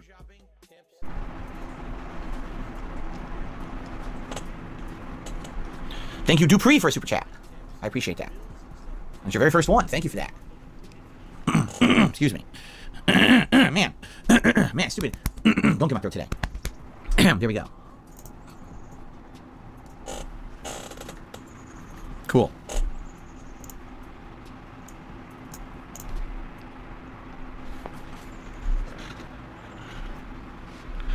Okay. Bruh. Have I ever showed us my setup from my point of view? It would be cool to see my office. I mean, 100 years ago, yes. And honestly, my setup has not changed. The only thing different about my setup today than back in the day is what's behind me and the ring light. But everything else is the same. Like, if you're sitting in my perspective right now, here's what you see. All right, staring straight ahead, there's actually nothing. Open air. Slightly to my left, I have the ring light and the webcam on a tripod. In front of the tripod is a laptop desk, and on that desk, I have so many things, including my cleaning cloths, my cell phone, the laptop where I monitor chat and donations so that I can call all this out during the stream, my microphone right here, mouse so that I control my desktop with this mouse wirelessly, light adjuster controller, my receiver unit for the microphone, I forget what it's actually called, the Scarlett or something like that, my seltzer water, and also filtered water. So I have both, okay? Directly more to my left in the background is my PC, my desktop. And this is where OBS is running on a monitor, and I can monitor OBS and see everything going on with the stats of the stream, how long a video has been recorded, and all of that stuff. All right there, and the dashboard on YouTube. Further to my left I have my closet, memory foam on the wall, and my lighting in my backdrop, okay? To my right, I have my TV in the background, so it's back there, backset against the wall of the office. That's where I play the games. To the right of that is a smaller folding table. On top of that, I have my gaming controller and my headset that's sitting there, usually charging, or my next set, I should call it. Another wireless keyboard, and this is the keyboard I use to update the leaderboards for all of your contributions, okay? As well as my Gunner glasses sit there, and the controllers for the TV, and the little receiver unit for audio that I use to decode the audio for my PS5 and my Switch, okay? And then on the floor is my joystick, which is leaning against that folding table at an angle, and it just kind of sits there until I'm going to use it, and I clean it off with these cleaning cloths. So that's what you see sitting here as a broadcaster in my office, right? And you're like, well, would you just show the setup? No, I'm not going to show any of that because then something will fucking be shown accidentally that I don't want to show. Because, you know, everything in here is my business-related stuff. Right now, I've got stuff over on my table over there that's tax-related because I'm in the midst of going to start working on my taxes and shit like that. You know, I got stuff all over the office. What a pussy. What an absolute bitch-ass fucking pussy. He doesn't want to fucking turn the camera around because it might show something that he doesn't want to reveal. Oh, beautiful, beautiful fucking... What wonderful fucking anger from Phil there. His audience ask a very innocent question. Hey, show us your setup. And Phil's like, no, I have important shit out of fucking view that I'm afraid of people seeing. It's business related. I'm not going to be filming in here outside of what you see here and then accidentally show something. And, oh, you leaked this information and I'll post it all over the internet and I'll harass him with the information. No, fuck you. I'm not going to do that because these idiots are losers, you know. You just fucking told your audience who asked innocently. Your audience was asking innocently, can we see your fucking office? Just spin the camera around. And you're telling them fuck you in case you show something from your office which you had out which may not be fucking safe for other people to see. But you are telling them fuck you for just simply innocently asking, you know, show your office. Holy crap, Phil. Well, fuck those kind of people who are that messed up in the head, and that's why I don't do that. But there you go. Okay. Yeah, my setup is way more, honestly, way more complex than most people. Most people are just sitting at PC, and on one monitor they got a game, and one monitor they got their stream, and that's it. Me, I'm surrounded by shit. I really am. But I'm open air. Like, as you can see, I'm not sitting... You are surrounded by shit, and there's a big pile of shit right in the middle of the fucking camera. Staring down the camera, talking to people down the camera. Punched in front of a PC screen like most people. I'm open air when I play these games. That's why my setup looks so different, and it feels different. I like the open air feeling of me streaming as opposed to being hunched over my computer desk doing everything right there in my face and stuff like that. I actually like this better. Well, we are surrounded by open air usually. Like I can stretch my arms out and I have open air. I am in a room with so much openness to it. You know, I'm trying to think of any content creators who like stream from like a fucking cubicle. That's what Phil's trying to fucking say, like other fucking content creators are streaming from like some small little cubicle, you know, in a box, and they have no room to fucking move. Bob, who's Vosh? I don't even know who that is. I'm supposed to know who someone named Vosh is. I never heard of it. Out of the big releases in March, which ones would I want to play the most? There's Alone in the Dark, Rise of the Ronin, Dragon's Dogma 2. I mean, I already said Rise of the Ronin, Dragon's Dogma 2. Alone in the Dark, I mean, obviously it's a horror suspense game with a good cast, but no one knows if it's going to be any good. And if you don't know if it's going to be any good, you know, I'm interested in it, but I want more information on it, so. These are Gunner glasses, yes. And people are asking, how are the Gunner glasses? Do they actually work? They do. The Gunner glasses actually have made my eyes burn less. When I was playing for several years and I wasn't using these glasses, I would say, oh, my eyes are burning. My eyes don't really burn that much anymore as long as I'm wearing these. I think it's a combination of factors. Number one, having something in front of your eyes blocks airflow. And right now I have a fan on, and if the fan was just blowing on my eyes, it would dry them out. But having these glasses on kind of prevents that. So that's a good thing. That's number one. Number two, yeah, they block blue light because they're yellow tint. They block blue light. And yes, do I notice that games look slightly off color? Yes, I do. But you get used to it. And once you get used to it, it's not a big deal. And I do feel like they help with eye strain. Now, are they worth a ton of money? Probably not. And I've seen that some of Gunner glasses go for hundreds of dollars. No, they're not worth that. But if you get one on the cheap, yeah, they do a good job, I feel. Do I prefer this gaming chair over the sofa? Yes, and here's why. That love seat that I used to have in this office never had support. Since the day I bought it, it was shit. It was crap. I sit down in it, it's like sinking in. It gave no support at all. This chair has good support, has a big lumbar pillow that's super good, made of memory foam. It's not some shitty pillow. It's a real lumbar support pillow. It's got leg support. It's got nice armrest support. It's got a back support. It's got everything supported. So I can sit here all day and not feel like, oh God, my body. And, you know, I used to do marathons. But Phil, you started the stream by saying you felt super rejuvenated because your body was super fucking sore from doing a marathon the previous day. All of a sudden you're saying it's like the comfiest goddamn chair in the fucking world and you can sit in it all day. Make it make sense, Phil. Also, if the chair was that fucking good, you wouldn't need to fucking do that strange thing where you fucking decompress your back by pushing down on the arms of the chair while pretending to stand up, that kind of thing. Yeah, Phil, it's just a fucking chair. And when I was done with those marathons, I felt like shit. Now today I still feel exhausted, but this chair has helped tremendously with that. You know, I definitely, when this chair in probably a couple more years starts to wear out and break, I want another one very similar to this one, which means, no, don't buy the stupid tie-in gaming chairs that everyone tries to oversell. This one wasn't that expensive, but it's actually much better than those. I really love it.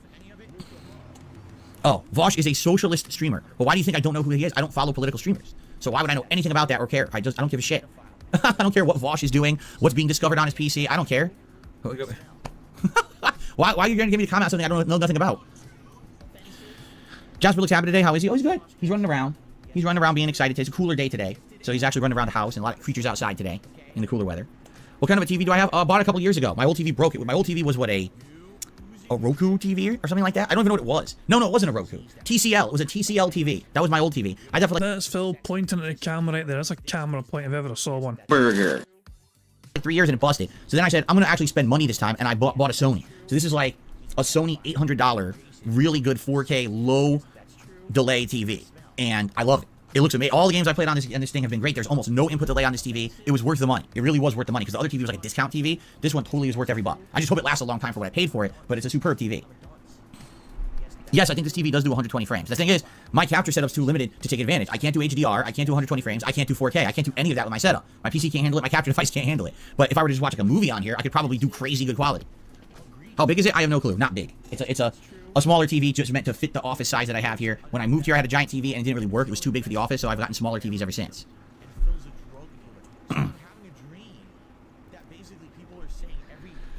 Oh my goodness. Why do I like streaming? Because streaming is the most meaningful job I've ever had in my life. You know, here's the jobs I've had. Fast. Meaningful. Hold on. Meaningful. Burger. 5 in a row. That's concerning. You know, if I take off ear touch, because I remember I wasn't sure about the ear touch, because it looked like he touched his ear, but we didn't actually see him touch his ear, but it looked like it. If I take that off now, we've won bingo. Food. I worked at Circuit City. I worked at Best Buy, Schilling Electronics. I worked at a bank for a year where they tried to get me to sell high interest rate loans, credit cards, and mortgages to people who had bad credit, which was really fucked up. It was a predatory lender. I worked at a helicopter company where at first I was promised the world and then I was basically abused and overworked, and I did double work for most people who worked at the goddamn building and was never paid for it. Then they laid me off after 4.5 years of me busting my ass. Get fucked.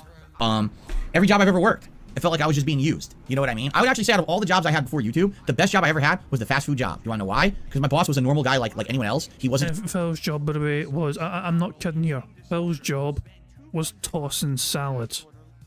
Some corporate asshole, and he cared about the employees, and he was a nice guy. He gave me hours when I needed them. And the job sucked. Don't get me wrong. Working fast food is terrible. It's shit work. But he gave me hours when I needed them. He gave me time off when I needed it. He treated me with respect, and we were almost like friends and family rather than like a job. That's the kind of job you want. And that was the best time I ever had. All the other jobs I had after that sucked ass, you know? And then when I became a YouTuber, solely different experience. Now I'm a master of my own domain. I make my own schedule. I do my own work. I get to choose what I do with my work. I don't get anyone to tell me this and that, like quotas aren't good and this is fucked up and that and all that bullshit. I mean, there's a lot of bullshit with being a YouTuber. So you never grew the fuck up, Phil. You were not able to fucking maintain a fucking job, and you locked out of YouTube essentially in the early fucking days, and you fucking rode that fucking initial high wave of popularity. Even though your fucking popularity has dwindled and dwindled and dwindled over time, and you fucking went from prominent YouTuber to absolute joke of a goddamn lol cow. You're clinging to it as hard as you fucking can because you have nothing else in your fucking life to fucking fall back on and rely on. No college degrees, no diplomas, no fucking job experience to fucking speak of. You have nothing. This is literally all your eggs in one fucking basket on YouTube. The place you shit on a daily basis is a place you need to fucking survive. I recently celebrated my 10-year anniversary of working for the bank. I initially started working for my fucking bank through an agency. You know, I was working for the agency technically, but you know, on their behalf for the bank. And I spent years trying to get an actual position through the bank in general, you know, so work for them instead. Try and leave the agency and just work for the bank themselves. It took me years and years and years, and I finally got there, and I finally got a permanent full-time role about... It was 2018, I think it was. It took me like 4 years, I think. 4 years to finally secure full-time proper employment at my bank. And, you know, so last week was my 10-year anniversary of working for the bank, and I've enjoyed it because it's people. It's like a lot of the time it's not about the work you do, it's more about the people you work with. And yeah, I've been lucky enough to kind of have, like, even though it's going across several different teams and different fucking buildings and everything, and different environments. It's been pretty fucking good because I've got the same boss today as I had when I first started, just by sheer coincidence. And there's a couple people. There's a guy I started the same. Me and him started the same day, and we've ended up in the same team, even though we've had different like fucking roles for the fucking time. It's kind of a funny thing as well. And it's just a case of sometimes you work with the right fucking people, and that can fucking make it kind of, you know, worthwhile, whatever. You know what I mean? And it's a secure job, you know, for the time being. You know what I mean? So yeah, Phil's advice when it comes to fucking work is always dangerous because he doesn't know. He never stresses. He's always trying to encourage people to not go above and beyond. I think the opposite. I think it's vital you make yourself indispensable to a company. If you're working a job somewhere and you're not permanent full-time yet or whatever, and you're trying to fucking make a good impression, you try and make yourself as indispensable as possible. At the very least, you'll get a great fucking reference from it. If you don't get if you don't get kept on for it, at the very least you'll get a great reference from them when you try and go elsewhere. But yeah, Phil's fucking advice is don't fucking try, not shit and not, don't try and commit to you know, his advice for fucking work employment is terrible. But yeah, it's my goal. So I spent years trying to seek real-time work, like, you know, full-time employment. I had temporary jobs for so long in different fucking places and different agencies and companies.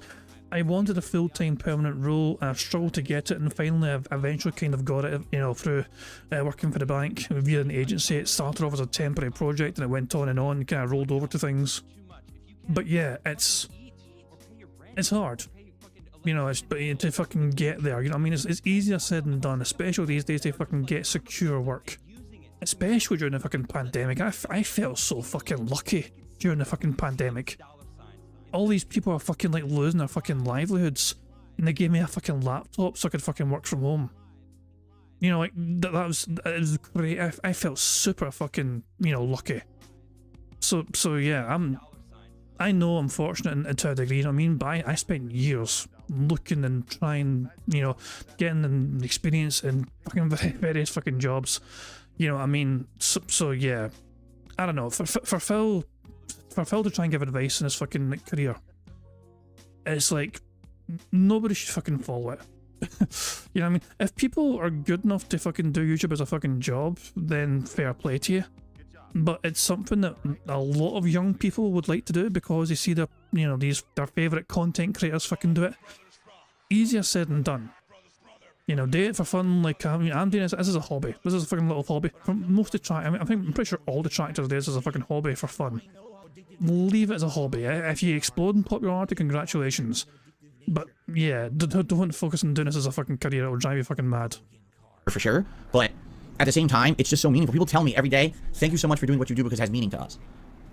Yeah, I hear the same shit, Phil, and it's fucking, and I love to hear it. But yeah, Phil, it's, you move on though. It just you know, you do what you do.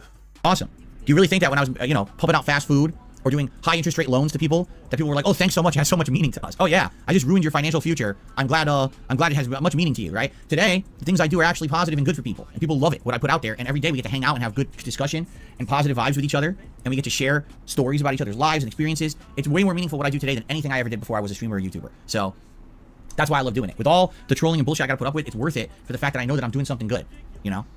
So there you go. Doing something good? Phil, you're fucking trying your best not to fucking fall into poverty.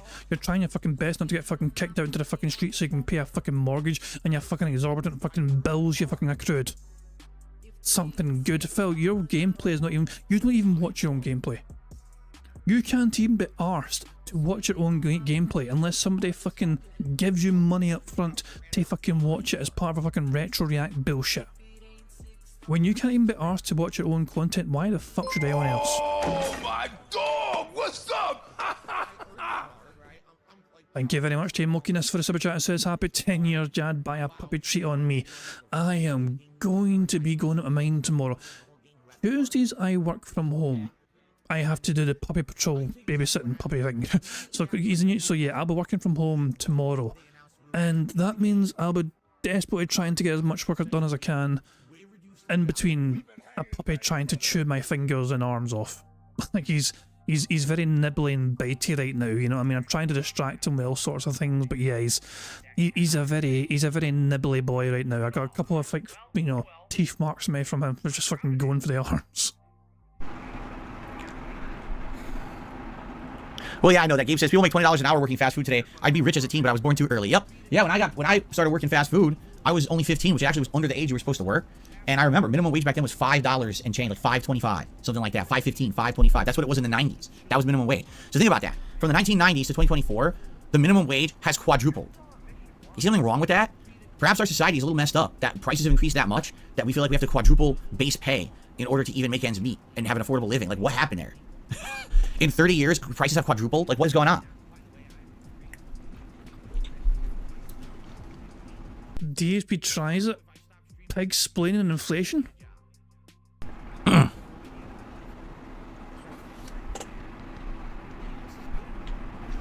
Anyway, again, this is not going to be a political stream. You guys have anything else you want to chat about today before we adjourn here and I try out Yoshimitsu for the first time?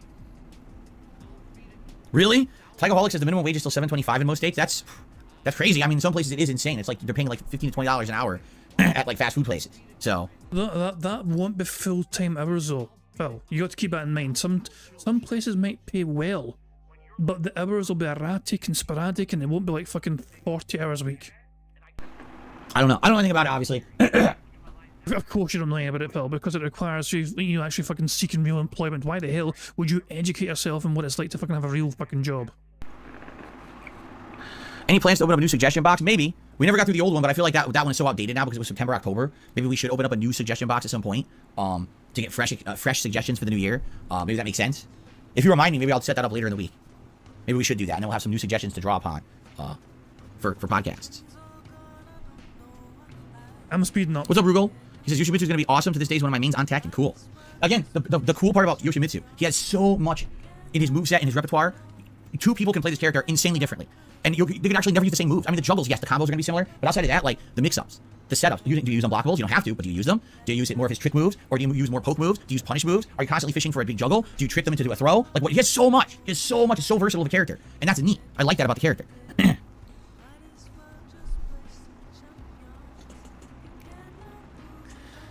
My all-time favorite games to play are basically my favorites in each category. Like, for example, my favorite platformer of all time is Super Mario World. My favorite fighting game is Super Street Fighter 2 Turbo, right? Those are the games I like. I could go back and play them endlessly, like classics that I love to go back to. My favorite JRPGs, probably like Final Fantasy 4 or 6 or Chrono Trigger or Earthbound, like those kind of games, and I could go back and play those endlessly and not get bored. Yes, Yoshimitsu in Tekken is the same character as Soul Calibur. He's considered a guest character in Soul Calibur because he originated in Tekken. But it's the same guy.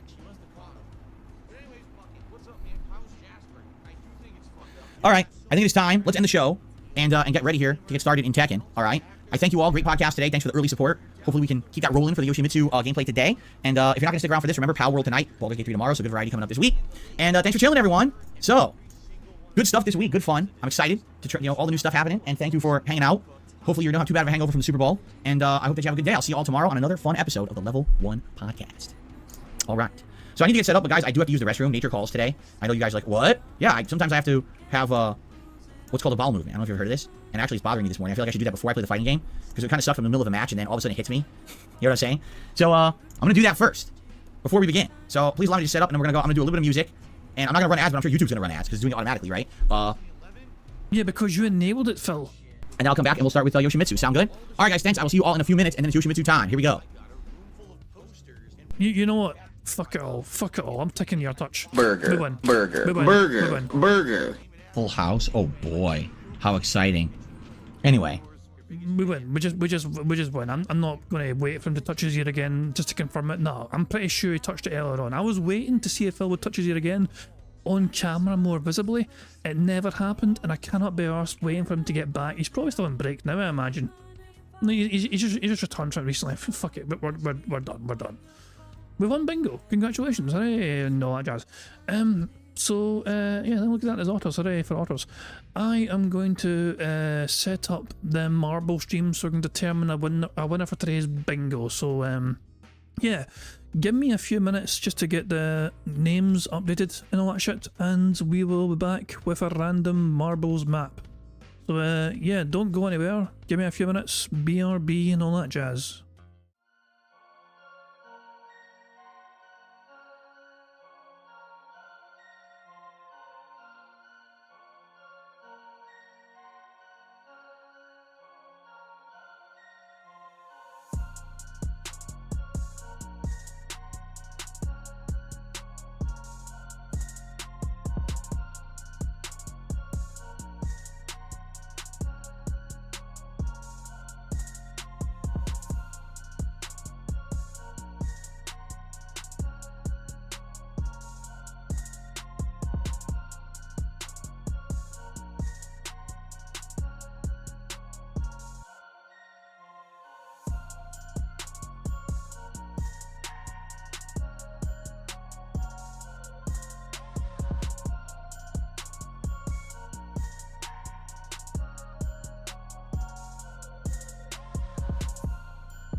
Come the fuck in or fuck the fuck off.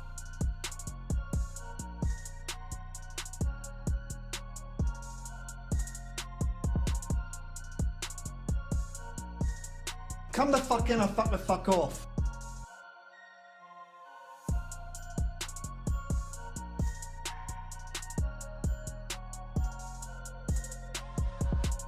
Come the fuck in or fuck the fuck off.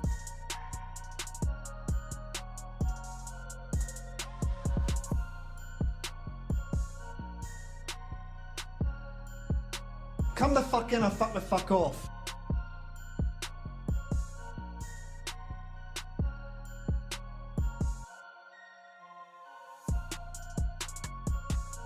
Come the fuck in or fuck the fuck off.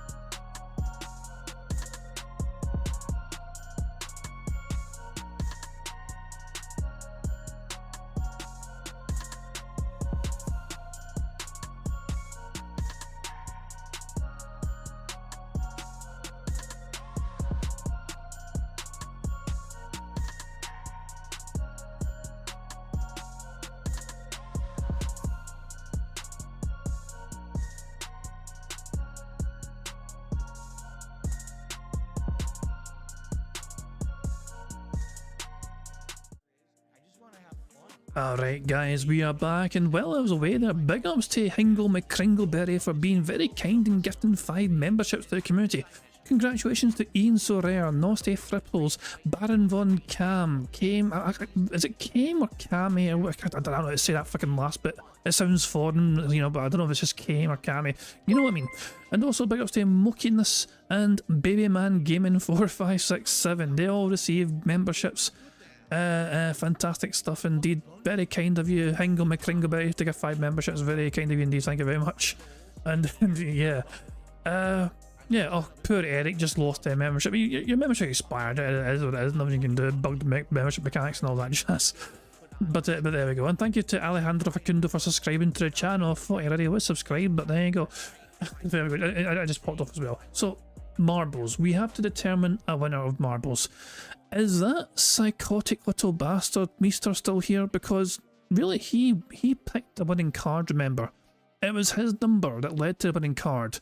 So if Meester is still around, then at least, so yeah, he is. Meester, please give us a number between 1 and 3,300. Any number at all between 1 and 3,300. And that'll be the number of the course we use. I'll let Meester...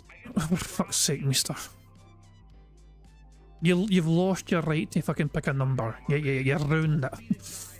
6,900's fucking great. Anyone else want to pick a number? There's like the number, it goes down to 3304, and you pick a number double that. That's fucking why, Meester. Ah. 690, there we go. Meester says 690. I wanted Meester to pick because, you know, it's fair. You know, he picked the winning card, so he should pick the course as well. Here we go, the 690th course, as picked by Meester. Well, let me just amend this. There's now 235 marbles altogether. This course is called Favourite of the Stream. It was made by somebody called Manfred2474. It has a 34% elimination rate, and it usually lasts on average 3 minutes and 45 seconds. So, let's see what it's like. So this is the race that's going to turn today's bingo winner, and of course this should be a winner. It's a 34% elimination rate, so it should hopefully yield a winner. I'm expecting it to. Oh, hello! What a strange looking course. Where's the end? Where's this? Hold on. Hold on. This is. Is that the end down there? It is. The end is down here, but how do you drop in? How does... I am so confused how this... I am so confused how people end up here. I am so confused. Well, I guess we'll just follow it as best as we can. Let's start the race and... Oh, they're going up the way. I thought we were going down the way, but I guess everyone's going to go up the way. And they're all splitting off in different courses and different... Oh, they're going back down. They're going back down. Oh, and they're going really down. So it's like the front here. Oh, for God's sake, pigs and blanket fell. And Dead Bears is going one way, Crown Bear and World Leader is going the other way. I'm not sure how to follow here. The finish line's right there, but that's not obviously not the finish, you know. You can't get in there because of the tube. It is stopping you from flying in. Nan's falling to a doom. Let's go up. This is so confusing. I don't know how to follow. Should I just follow first place? Actually, first place isn't technically first place because the... Can we follow Crown Bear? I must have definitely abled. Hold on, give me a second here to select the right one here. Can I follow? Who do we follow? Simple Guy here is going here. Debauched Prism's there, going down that side. Nobody's won yet, of course. Everyone's going up here. Simple Guy's going up the right-hand side here. They're going up that side. There is a symmetrical course. They've got some more here, I think. The spinny thing is a spinny thing. This is so confusing. There's some people down here still at the bottom. I'm waiting for them to get over this thing. This is a very slow-moving cog. Yeah, so on this side looks like they're getting there first. Purpose looks like they're stuck at the back there, and there's Tom as well, but Purpose might be stuck. Yeah, Purpose might be gubbed down there. They seem to be perpetually stuck. But Mozgus, it looks like they're in the lead here. They look like they're in the advanced position here, they're ahead of everyone else. But it's a very close race. Crash override King Llama, the Debauched Prism there as well. They've slowed down. Elaine Balls is there as well. The Debauched Prism looks like they have taken the advantage and taken the lead here. As the two sides converge into the middle. Is that Prophet up there? Prophet is actually up here. Oh my god, are we gonna... Prophet might win. Hold on. Hold on, this is not allowed. This is against... Hey, Purpose made it out the fucking loop, hooray. Purpose might actually be a chance of winning. Oh, sorry, Prophet might as well. Purpose, you're fucked, Purpose. You're miles behind, pal. You require a minor miracle to fucking finish first Purpose, but Prophet though, looks like they're in contention here. Is that a portal at the end there? That might explain how you win. But where's the other end of the portal? Does it fire you out or something? Hold on. I feel like we need to follow first place, but we need to establish who's first place. King Llama and Prophet are here neck and neck. First place is determined not by where you are on the map, but how close you are to the finish line. Which means that these two are technically first, second, and third. These three here. Four. There's Coolant there. But even though they're technically the furthest ahead on the course, they're not closest to the finish, so that's why a top 10 looks like crazy stuff. So how long's gone? 3 minutes 15, 3 minutes 16. Let's just zoom out here and see where this takes us. Prophet, they're going sky high. Is this the end? Prophet might win here if he falls in the finish. Oh my god, Prophet won. Prophet won. Prophet, you fucking pair of a son of a bitch, you actually fucking won bingo. You won bingo. King Llama second, Debauched Prism third, Crown Bear fourth, Jasper's Angels fifth, Dips was sixth, Gru was seventh, Nexu eighth, Mosco's ninth, and Coolant 10th. Oh my goodness, but there we go. We actually... Prophet, the mad lad from Canada himself, has won the bingo. I'm not even sure he's still here. He might have disappeared to take care of stuff. But yeah, there we go. That was a bizarre course, you know what I mean? It was a bit of a crazy one. It was hard to keep up with at times.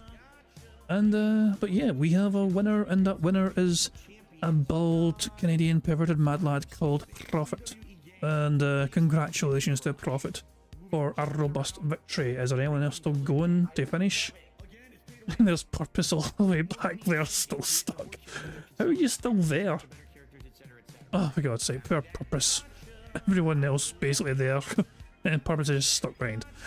But how the hell did I get... I don't know.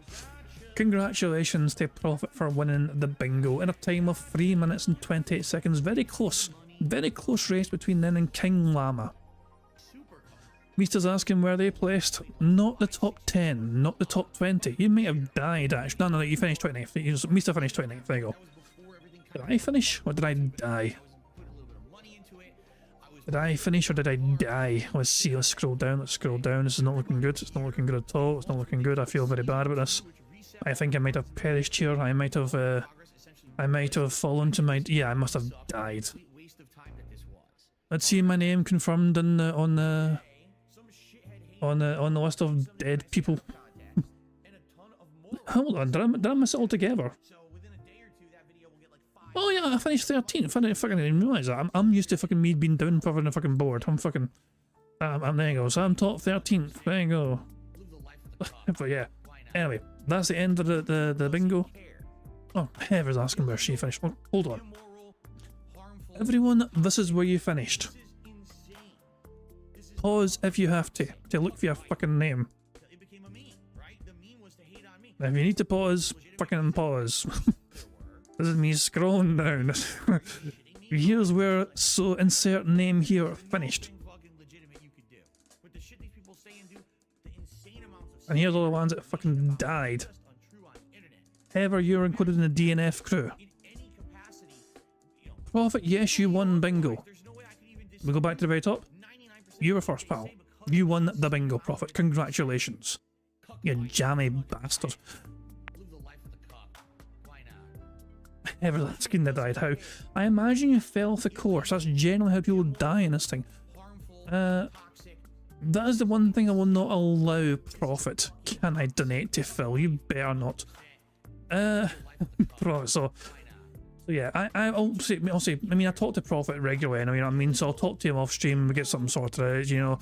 I'm sure we'll get something sorted, you know. But anyway, I am going to call an end to the bingo there, guys. Thank you for joining me for a full house bingo. It's always good to get a full house. We start off the working week with a robust full house. And so, yeah, there's, you know, join me tomorrow with some more bingo antics, you know. We'll have another bingo tomorrow. We'll see if we can get our full house. But until then, guys, I hope you all have a good one. I'm going to end how it always ends, by playing Notorious PIG contributions made by the supremely talented Pixar Animations. But yeah, cheers for being here. Cheers for keeping writing the bingo card. Cheers for the support. Cheers for the members of Hingle McCringleberry with the gifted membership. It was very kind of him. Thank you very much. And yeah, I will catch you all tomorrow, some more bingo. But until then, have a good one, and I'll catch you all later. Peace out. On September 14th, a pre-authorized payment of $16.51 from PayPal.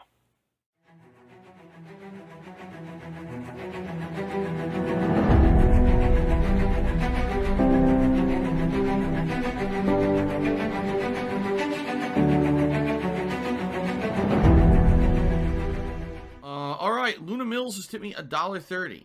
It says, "I'm back. What's your favorite type of shower?"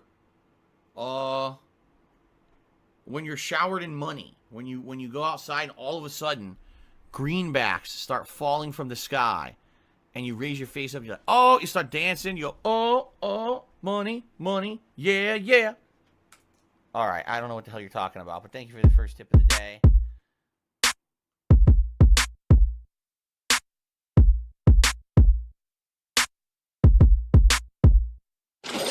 Money, yeah. Money, oh, money, yeah. Money, yeah. Money, oh, money, yeah. These contributions are mandatory. Money, yeah. Money, oh, money, yeah. Money, yeah.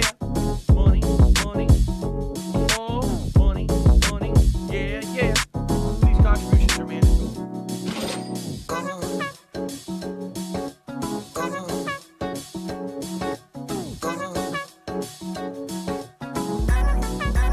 Show me the money. Money,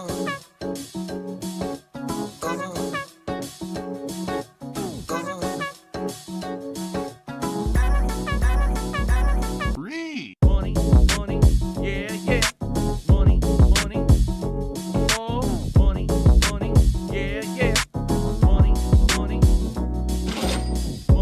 money, yeah. Money, yeah. Money, oh, money, yeah.